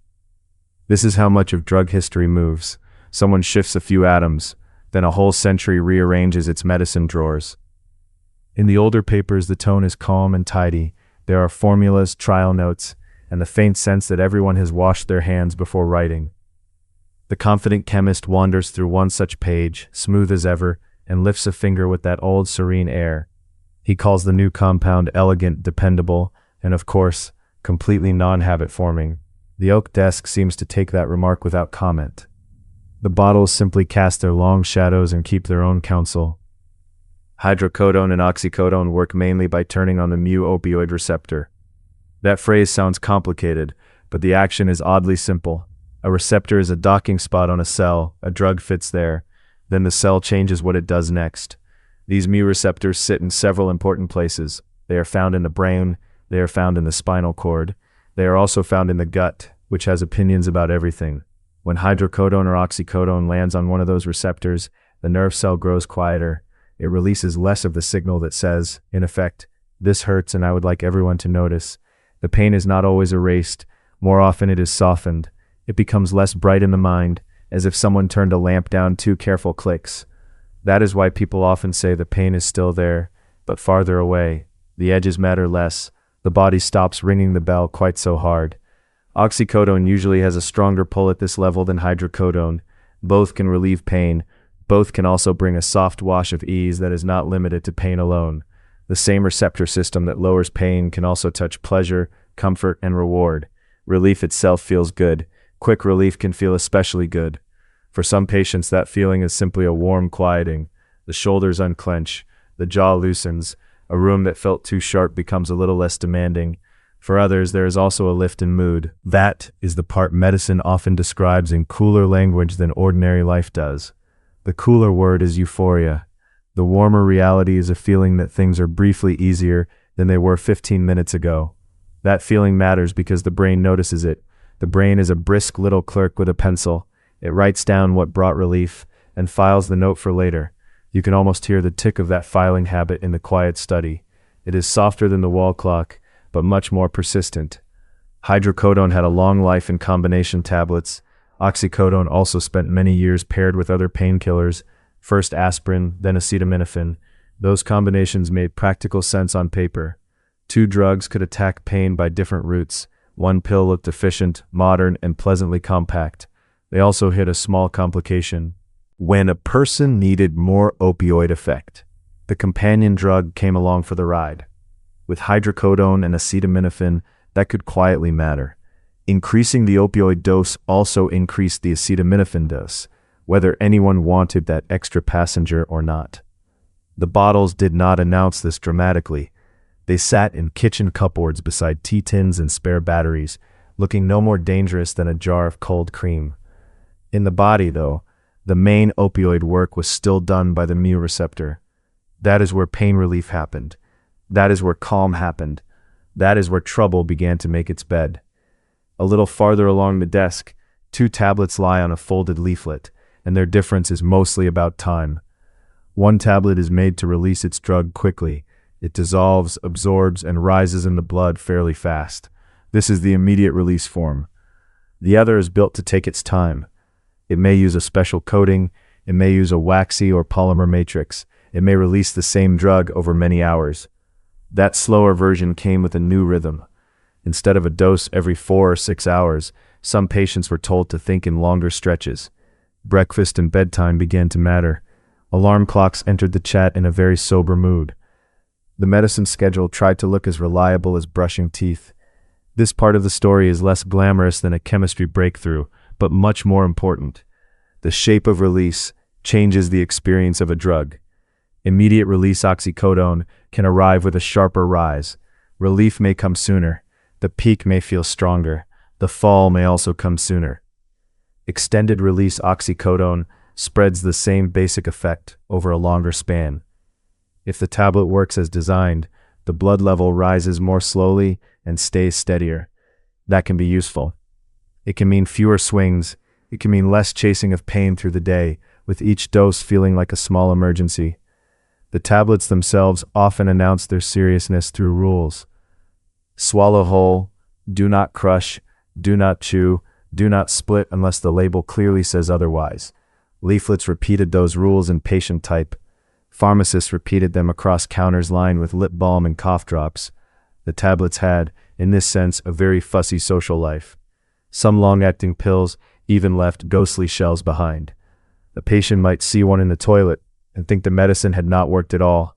In fact, the drug could already be gone. The empty shell was simply the husk, like a corn cob after the kernels had quietly left. Extended release changes speed. It does not change identity. The drug inside is still oxycodone. The mu receptor does not care whether the message arrived in a rush or on a timetable. That point sounds plain, and it is plain, but plain points are the ones people step over most easily. A tablet that releases slowly may produce less of a sudden peak when swallowed whole. That can reduce some of the fast, bright reward that teaches the brain so eagerly. It does not make the drug unable to cause dependence. It does not make the drug unable to be misused. It does not place a moral fence around the chemistry. If the release system is broken, the delay can vanish. Crushing or chewing can turn a long release into a short one, and all that careful timing falls apart. Even when the tablet is taken exactly as directed, tolerance can still develop. Physical dependence can still develop. The receptor still keeps score. The study grows very still around that point. Even the papery smell of old journals seems to pause and listen. Then, 1996 enters the room with glossy shoes and a polished folder. The OxyContin launch did not invent oxycodone. Immediate release oxycodone had been known for decades. What was new was the extended release brand and the story told about it. Sales materials spoke the language of smooth control. They offered 12-hour relief. They offered steadier dosing. They offered a neat answer to the messy business of chronic pain. The tablets were larger than many ordinary pills. They came in measured strengths. Their promise was not speed, but duration. In doctors' offices, this sounded practical. A medicine that lasted longer seemed easier to manage. Fewer doses could sound like fewer problems. Then came the claim that deserves a careful lamp held over it. The product was presented as less likely to be addictive or less prone to abuse because of its delayed absorption. That sentence had a pleasant shape. It felt sensible. Slow release sounded calmer than quick release, and calmness often borrows the costume of safety. The pitch was the pharmaceutical equivalent of a Yelp review written by the restaurant owner under 6 different names. It was tidy, confident, and very pleased with itself. On one side of this moment stood the sales message. On the other stood the FDA reviewer, who materialized on cue with a folder and a worried brow. He cleared his throat in the usual way and said, "I have some concerns I would like to put on the record." A filing cabinet closed at once. The sound was soft, wooded, and strangely final. The concern itself was simple enough. The evidence for a reduced abuse risk was not strong enough to justify the comfort of that claim. There had not been enough proof that a slow-release form would truly be less addictive in the world outside a brochure. The distinction mattered. The caution was documented. Yet the idea survived in label language and sales talk. Delayed absorption, it was said, was believed to reduce abuse liability. Believed is an interesting word. It wears spectacles and behaves politely, even when it is carrying much more certainty than the evidence deserves. Doctors heard this in a setting built for trust. There were conference rooms, handouts, sample packs, branded pens, and the smooth ritual of one professional speaking to another. There was also the older hope that medicine had finally learned how to separate strong pain relief from strong risk. That hope had visited before, of course, always with excellent posture. The marketing department voice drifted in from some cheerful corner of the decade and announced that extended relief meant stable comfort, gentle control, and peace of mind for the modern American family. One can almost imagine the smile in the wallpaper after a line like that. Even the staplers seemed to sit up straighter. For a while, many people accepted the story because parts of it were true. Extended release really did spread the dose over more time when the pill was used intact. But one true part can shelter several untrue conclusions. That is a very old trick. It works in medicine almost as well as it works in furniture catalogs. This next part deserves to be told plainly. The body does not watch a drug from a distance. The body responds to it, adjusts to it, and starts making plans around its presence. With repeated opioid use, nerve cells begin to adapt. Some receptors become less responsive. Some are pulled inward from the cell surface. Inside the cell, other messenger systems change their settings. It's a little like a room adjusting its curtains when too much light keeps arriving at the same hour. At first, the same dose produces a clear effect. Pain drops, drowsiness may appear. A feeling of relief may wash through the body with surprising ease. After repeated doses, that same amount may feel smaller. The pain relief may shorten. The person may say, quite reasonably, that it just does not work like it used to. That is tolerance. The nervous system is not trying to be difficult. It is trying to keep balance while a strong outside signal keeps pressing the same bell. Tolerance does not develop evenly to every effect. Some effects fade faster than others, which is part of what makes opioid use so complicated. People often become tolerant to euphoria and some pain relief. Constipation, rather famously, can remain stubbornly unimpressed by the body's efforts at adaptation. The result is awkward and quiet. A person may need more drug to reach the same relief, while some unwanted effects continue to wait by the door like uninvited guests. This can happen in patients who take the medicine exactly as prescribed. It can happen with careful intentions. It can happen without any wish to feel high at all. Physical dependence follows from that same adaptation. It means the body has adjusted to the drug's regular presence and now expects it. If the medicine is stopped suddenly, the balancing changes do not vanish at once. The nervous system, which had turned its own volume up to compensate, is suddenly speaking into an empty room. That is why withdrawal happens. The drug is gone, but the body's compensations remain for a while, with nowhere useful to land. The signs are often miserable rather than dramatic. There can be sweating, yawning, restlessness, chills, stomach upset, watery eyes, and aches that seem to spread into every plain corner. Seat becomes slippery. The skin can feel wrong in its own clothes. Even the bedsheet may seem too rough, though it has done nothing new. None of this requires a person to be chasing pleasure. It can happen after ordinary medical use. That is the important quiet distinction. Addiction and physical dependence are not the same thing, though they often meet. Dependence is the body's adaptation. Addiction includes craving, compulsion, and use that keeps going despite harm. Doctors, patients, and companies have often blurred these terms. When the words blur, the risks blur with them, and decisions become strangely soft at the edges. Extended-release tablets did not escape this biology. A slower rise could change the shape of each dose. It could not cancel the nervous system's ability to adapt.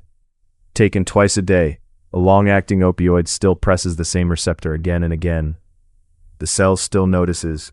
The cell still revises its habits. Immediate-release pills often create more obvious ups and downs. Relief arrives, peaks, and ebbs. The return of pain can feel abrupt and personal. Extended-release pills can smooth that wave. They may feel gentler from hour to hour, yet the body still learns the pattern, just as it learns the sound of a train that passes every evening.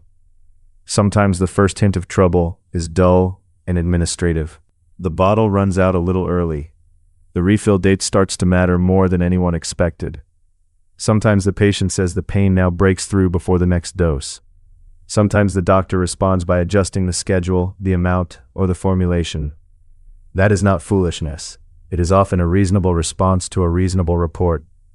The problem is that tolerance can make reasonable steps accumulate into something much larger. Hydrocodone combinations had their own extra snag. If the opioid part stopped covering the pain, taking more also meant more acetaminophen each time. That made some doctors uneasy. It also nudged some patients toward opioids without that built-in ceiling from a partner drug. Oxycodone could seem cleaner in that particular arithmetic. The arithmetic looked clinical. The lived experience was more ordinary. It was calendar notes, pharmacy calls, counted tablets, and the small rattle at the bottle's bottom. A body can grow used to rescue in a very domestic way. It can begin to organize the day around the next dose, like planning tea around the kettle's boil. When the dose arrives later than expected, the quiet discomfort does not feel theoretical.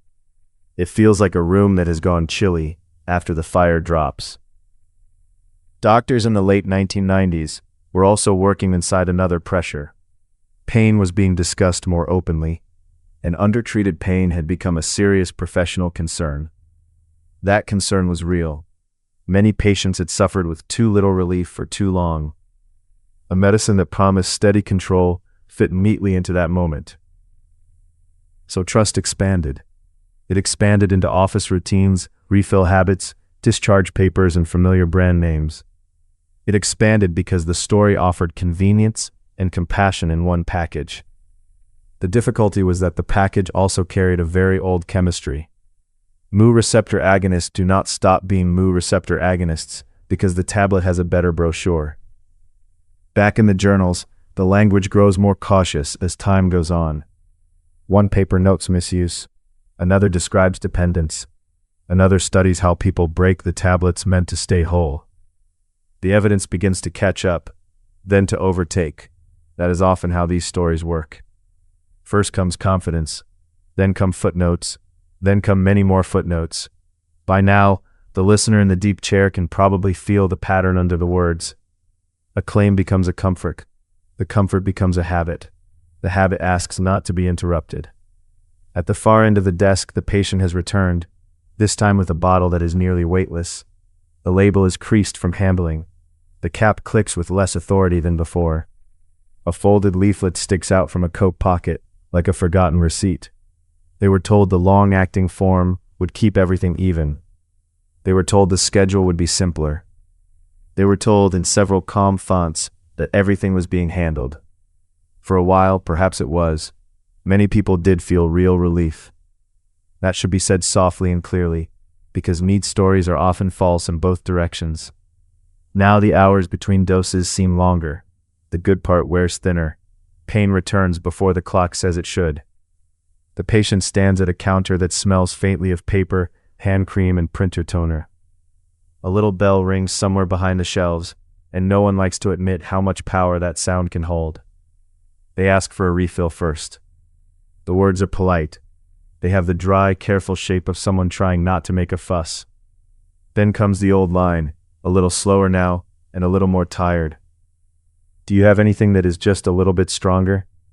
No one in this chapter answers with drama. That would be too easy, and the past was rarely so theatrical. More often there's a form to sign. There's a chart to review. There's a dose to reconsider, a release pattern to discuss, a caution that arrives one season late. Some doctors hesitated, some did not. Some trusted the label language more than the thin evidence deserved.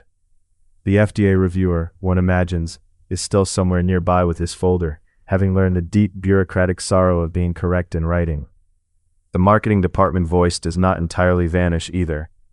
It hovers at the edge of the room, less triumphant now, but still smoothing its tie for the modern American family. Meanwhile, the receptor keeps doing receptor things. It doesn't read advertisements. It does not attend lunches. It does not care how lovely the sample pen was. It responds to repeated stimulation by adapting. It responds to absence by protesting. It remains, in this way, stubbornly biological. That is the claim doctors trusted too much. Not that oxycodone relieved pain, because it certainly could. Not that extended release changed timing, because it certainly did. The overreach was the leap from slower delivery to lower danger. That leap crossed a much wider gap than the sales talk admitted. And so the middle of the ladder acquired its own dim glow, not the wild glare of a forbidden thing, but the warm household light of something widely prescribed and politely explained. That is often the stranger side of medical history. The risk does not always enter by the back door. Sometimes it signs in at reception and compliments the curtains. The bottles on the desk stay where they are. The lamp hums softly. Somewhere in the room an old page settles flatter against its binding. You remain in the armchair, safe with the story, while the chapter lowers its voice and lets the facts rest where they belong.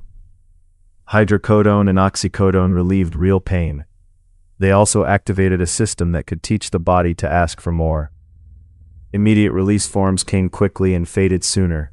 Extended release forms spread the same chemistry over longer hours, but did not erase its basic nature. The 1996 promise of a less addictive, long-acting opioid sounded calm, modern, and practical. It was trusted beyond the strength of the evidence that supported it. And once that trust entered ordinary practice, it settled into everyday life with remarkable ease. It sat beside the water glass, the bedside clock, and the quiet hope of a full night's sleep. That is enough for this hour. The next bottle can wait a moment longer in the amber light. The page under the lamp is not about novelty tonight. It is about the old ruler that every other strong pain drug still leans against. The paper smells faintly dusty and faintly clean, like a hospital chart filed inside a library. On the oak desk, a conversion table sits beside a pencil stub and a cup gone cold. The table looks modest. It has the quiet authority of a kitchen scale that has seen every loaf in the house. This is where the ladder stops feeling like a ladder and starts feeling like a set of weights. Some are measured in tablets, some are measured in drops. Some, before long, are measured in amounts so small the eye stops being useful. At the center of this whole arrangement sits morphine. It is not the newest answer. It is not the tidiest answer. It is simply the answer that has refused, for more than 2 centuries, to leave the room. Long before anyone could bottle it cleanly, people already knew opium could soften pain. It came as a gummy brown resin from poppy pods. It smelled earthy and bitter, and it looked more like something from a garden shed than a future hospital staple. What changed in 1804 was not the plant. It was the idea that one part of the plant might be pulled free and weighed. Friedrich Turner, a young German pharmacy assistant with the patience of a person used to tiny spoons, began teasing the active piece out. You can almost picture the work by lamplight. A mortar is scraped clean, a dish is warmed. Glass rods click softly against beakers while the street outside goes dark and ordinary. Sir Turner treated opium with acids and bases in small, careful steps. What had been a sticky plant mixture began to yield crystals. That was a startling thought for the age, and still a strangely neat one. Instead of a messy gum with many effects folded together, here was a single alkaloid. It could be named, it could be measured, it could be handed from one person to another without the same amount of guessing. He called it morphium, after Morpheus, the god of dreams. The name had a certain sleepy vanity to it. Pharmacology has always liked a little theater, even when standing over a very practical bench. The practical part mattered more than the poetry. A measured drug behaves differently from a lump of plant paste. A measured drug can be compared, repeated, recorded, and argued over in handwriting that slowly turns into policy. Soon morphine moved out of the back room and into medicine proper. It could be dissolved, it could be injected, it could be given in careful amounts by people who believed, often with touching sincerity, that control had finally arrived. Control, of course, is always the favorite promise in this story. It arrives wearing a clean apron. It brings a fresh ledger. It suggests that the old uncertainty is finished now, and everyone may relax. Morphine deserved more respect than most such promises. It really was a major step. By isolating the strongest common pain-relieving alkaloid in opium, medicine gained something that was both more powerful and more predictable than the raw source. Predictable is an underrated word in medicine. It means the spoon is less mysterious. It means one hospital can compare notes with another. It means pain relief can move from folklore toward dosing charts and clipped routines. Its main work happens at the mu-opioid receptor. That is the receptor family most of this chapter has been circling for some time. When morphine settles there, pain signals are damped, distress softens, and the body is persuaded to take the evening more slowly. That same receptor brings the familiar bargain.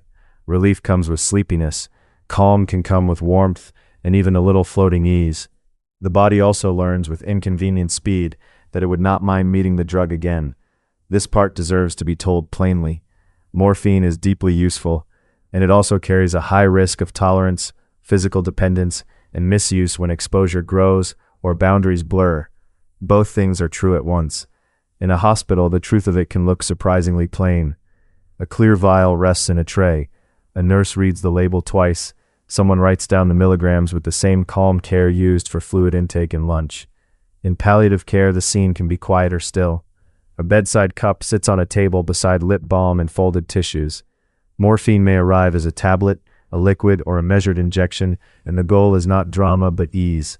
That is part of why it remains. It comes in many forms. It works by a pathway medicine knows very well, and centuries of use have left behind a mountain of practical knowledge. So when later drugs appear, they are not compared with an abstract idea of strength. They are compared with morphine. It becomes the reference point, the middle C, the plain wooden ruler laid beside every flashier instrument. A clinician might speak of morphine milligram equivalents. On paper, one drug becomes another through a conversion ratio. The chart looks a bit like a currency exchange board, except the handwriting is worse, and nobody is going on holiday. Those charts matter because stronger is not a single neat fact. Root matters. A swallowed tablet differs from an injected dose. A patch differs from both, and a mouth that is dry at midnight can alter how a medicine behaves. Morphine stays central because it is familiar across routes and settings. Its effects are well mapped.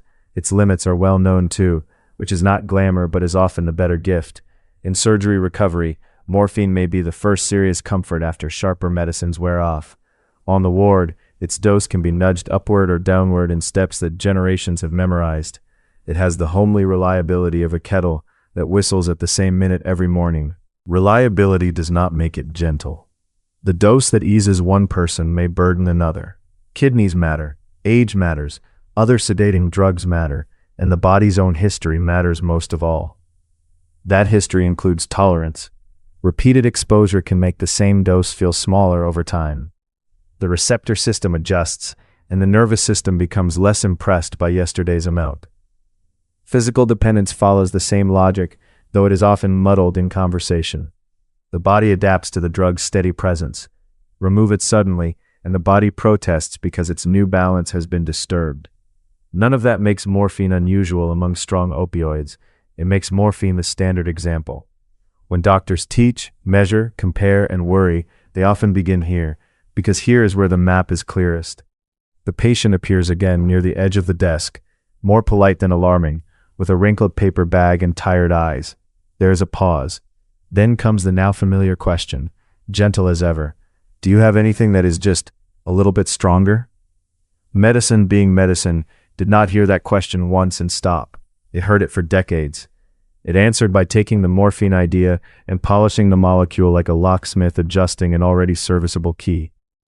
One of the first answers was hydromorphone. It is close kin to morphine, though more altered than the name first suggests. A few changes to the structure made a drug that reaches the same receptor with a sharper milligram for milligram effect. Hydromorphone arrived in the 1920s, and it did not arrive shyly. Small tablets carried a large reputation. Hospital staff learned quickly that a dose which looked modest on paper could carry considerably more punch than the familiar morphine amount beside it. The practical appeal was easy to see. Less volume could deliver strong relief. A patient who could not swallow much or who needed a compact injected dose might benefit from that concentration. In the tray, the ampule is smaller than the stories attached to it. A label is red in dark blue print. The syringe fills with a tiny clear amount that seems almost too plain to deserve such caution. Hydromorphone still works mainly at the mu receptor. It is not visiting a different house. It is walking into the same house, with slightly different manners and a firmer handshake. Compared with morphine, hydromorphone tends to bind that receptor efficiently and produce strong analgesia at lower milligram amounts. It is also more lipid-friendly, which helps it move into tissues a bit more readily. The result can feel more concentrated, and in some settings, faster. It also stirs less histamine release than morphine. That sounds like a small pharmacology footnote, and often it is, yet small footnotes matter when someone is itchy flushed, or simply not tolerating the older favorite very well. On many conversion charts, hydromorphone sits several rungs above morphine by potency. The exact ratio depends on route and circumstance. That is why pharmacists become protective of decimals in a way that can make them seem almost priestly. Its dependence risk is not lower because the dose number is smaller. A tiny tablet can still teach the nervous system powerful lessons. Receptors are not impressed by how compact the packaging looks. There is a temptation always to imagine stronger means better in a simple straight line, but pain control is rarely that tidy. Stronger can mean more useful, more difficult, more brief, more risky, or simply more suitable for one narrow circumstance. That is why hydromorphone found a durable place without replacing morphine entirely. It solved some practical problems well. It did not abolish the old standard, because medicine likes a specialist, but trusts a familiar generalist. Then there is oxymorphone, another close relative with its own stern little profile. It was first made in 1914 from thebaine, another opium alkaloid cousin, though its fuller medical life came later. If hydromorphone is morphine sharpened, oxymorphone is the same family wearing a tighter collar. Oxymorphone also leans heavily on the mu receptor. In fact, it clings there with very high affinity. It spends less time fussing with side paths and more time delivering a concentrated opioid effect from that same core mechanism. That high affinity helps explain its potency. Milligram for milligram, it often outruns morphine and may edge beyond hydromorphone in some settings, though route again keeps the charts honest. Oral use, injected use, and individual metabolism all rearrange the neatness of rank. The bottles themselves give little away. White tablets sit in cotton. The pharmacy shelf remains very composed. History's strongest habit is to place enormous consequences inside objects that look suitable for a cardigan pocket. Oxymorphone has been used for severe pain when lesser steps are no longer enough. It can be effective, direct, and unforgiving of casual handling. Like the others in this tier, it belongs to careful dosing and very little improvisation. Its dependence risk is high for the same old reason. The mu receptor does not care that chemists have tidied the molecule. It responds to the signal, adapts to the signal, and may come to expect the signal. This is where ranking starts to lose some of its glamour.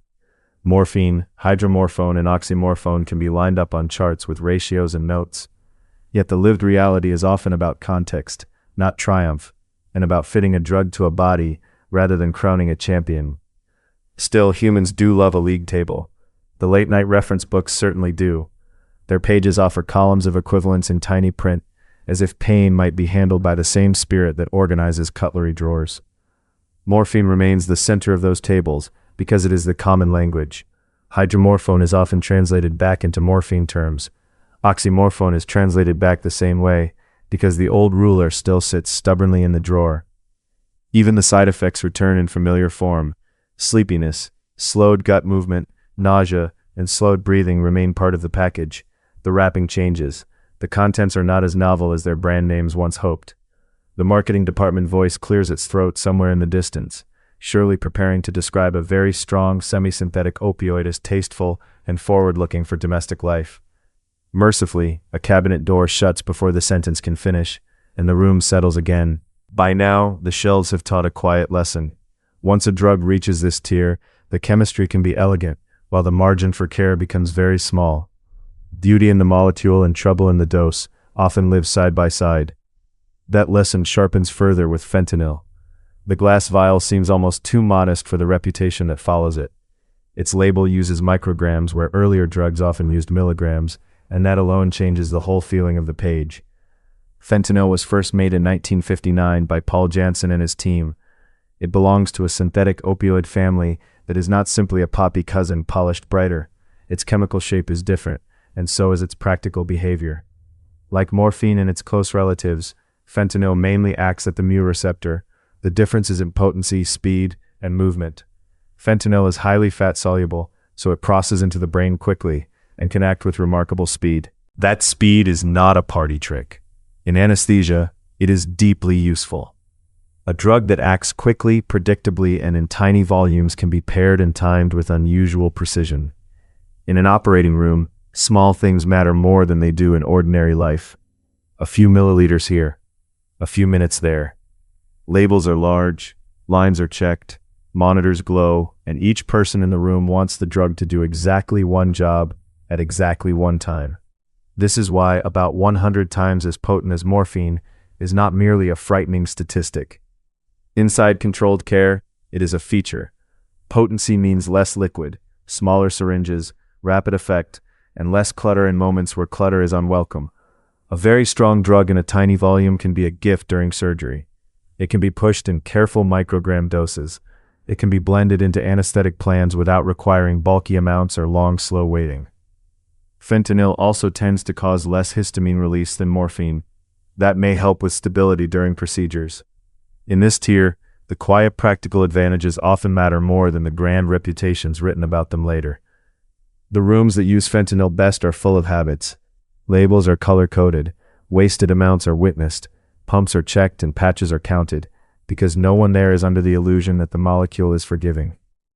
Outside surgery, fentanyl has another sober role in palliative care. For people with severe chronic pain, especially when swallowing becomes difficult, a skin patch can provide steady dosing over days. A patch on the arm or chest looks almost domestic, like a small square of stationery that happens to know advanced chemistry. There are also forms for sudden breakthrough pain in tightly selected settings. The point is not novelty. The point is to give relief where timing, route, and patient condition make other opioids awkward or less suitable. Fentanyl is sometimes preferred when kidney function is poor. Unlike morphine, it does not leave behind the same active metabolites that can accumulate and complicate dosing. Pharmacology can be strangely tender in this way, choosing one path because the body would rather not sweep up extra debris. Its dependence risk remains high. Potency does not magically create a different category of human behavior, but it compresses the stakes. When a very small amount has a very large effect, errors become easier to make and harder to see. This part also deserves plain telling. Outside monitored medical settings, fentanyl becomes extraordinarily dangerous because the dose is measured in tiny units. The margin between intended effect and overdose is narrow, and an amount can be invisible to casual judgment.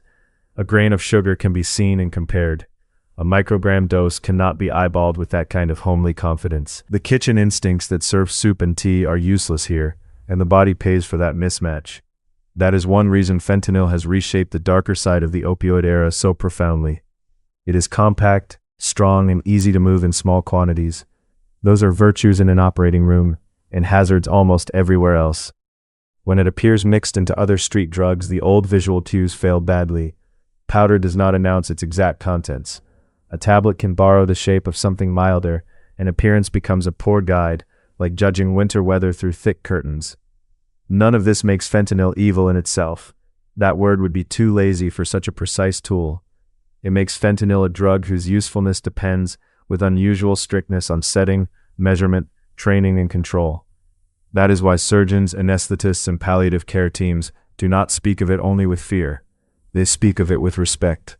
It can do work that other drugs do less neatly, and sometimes that neatness matters very much. If morphine is the reference ruler, fentanyl is the specialized instrument locked in the top drawer. It does not replace the ruler. It performs tasks the ruler cannot, provided everyone remembers why it was locked away in the first place. There is also a common misunderstanding worth smoothing out before it wrinkles the whole table. Greater potency does not necessarily mean greater pain relief in some grand universal sense. It often means the same receptor effect can be achieved with much smaller amounts. That distinction sounds dry, but it changes everything.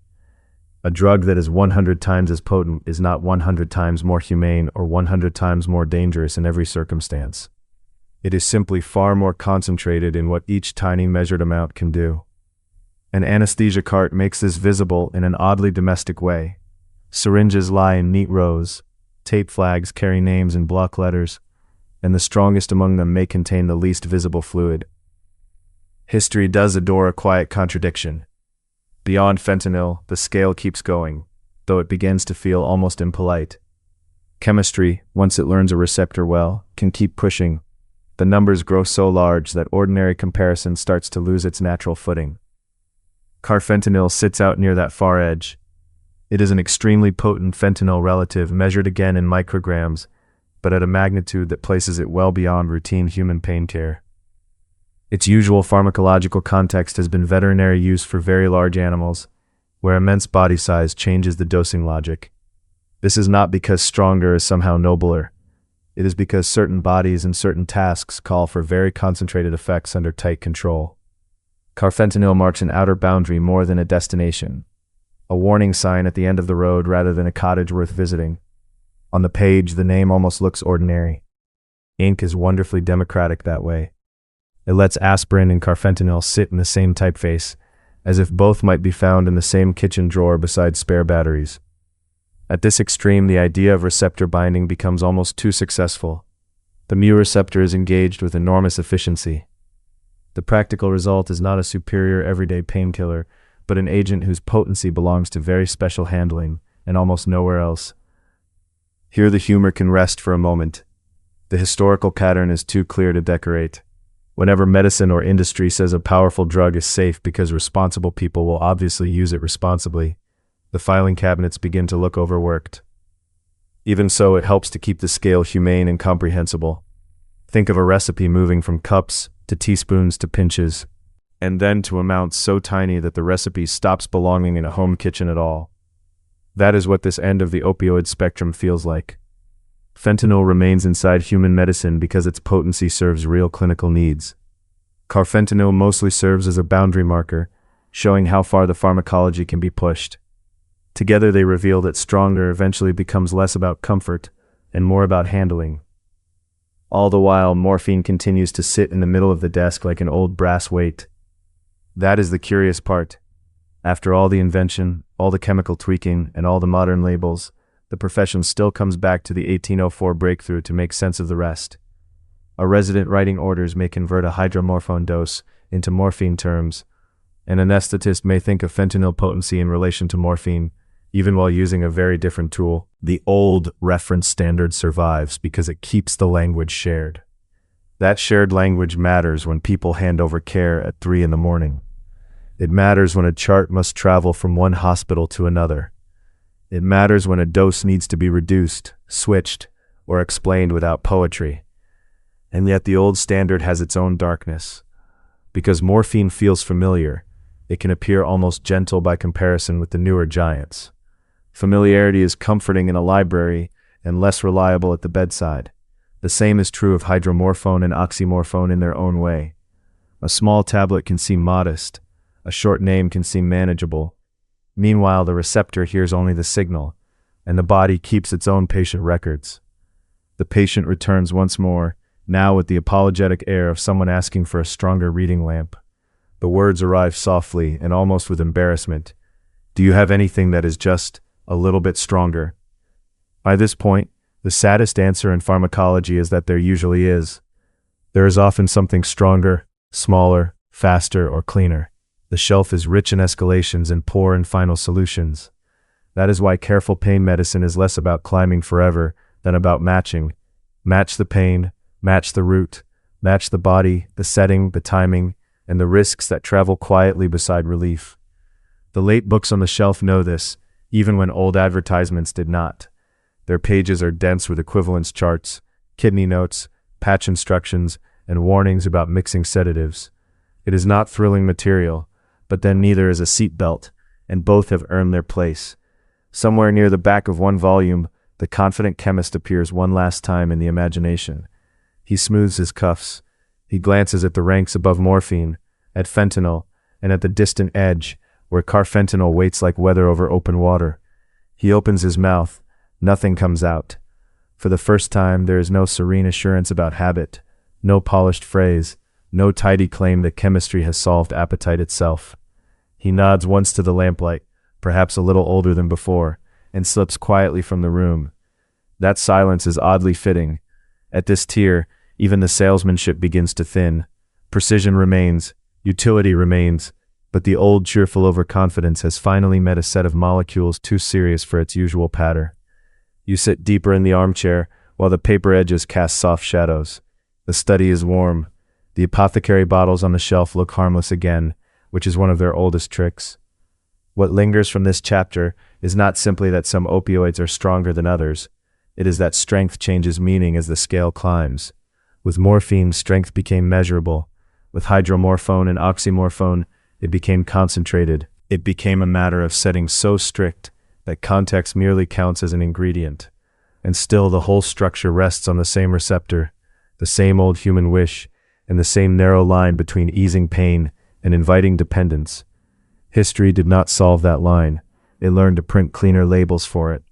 The next pages will move beyond these classic giants and into stranger modern arrangements, where pain relief, craving, and treatment begin to overlap in ways the early chemists never quite advertised. For now, though, the old ruler remains on the desk, and the room grows a little quieter around it. One lovely image to keep is methadone doing almost nothing flashy at all. It simply stayed long enough to smooth the old peaks and crashes into one steadier, more ordinary day. Then there was buprenorphine, which seemed almost modest in its chemistry and oddly kind in its limits. Its partial hold on the receptor did real work, yet its ceiling effect kept refusing the old push toward endless more. And perhaps the neatest turn came with naloxone, which arrived only to clear the room and ask other opioids to leave. The shelf that began with aspirin, quieting prostaglandins, ended with a brisk receptor eviction, and the whole cabinet finally felt complete. Now the amber light seems softer, and the labels on the bottles can blur back into a harmless row of shapes. The mind does not need to rank anything else tonight, while the chair keeps holding its quiet watch. And the patient at last lowers the bottle, hears a different answer, and does not ask for anything just a little bit stronger. May your dreams tonight be free of side effects read aloud faster than you can process them. May your sleep be the gentlest painkiller of all, freely available, no prescription required, and not once described as non-habit forming by someone who should have known better. May tomorrow's headache be solved by a single aspirin and the unshakable confidence of the Bayer Corporation in the year 1899. Thank you for listening. Keep your thoughts easy.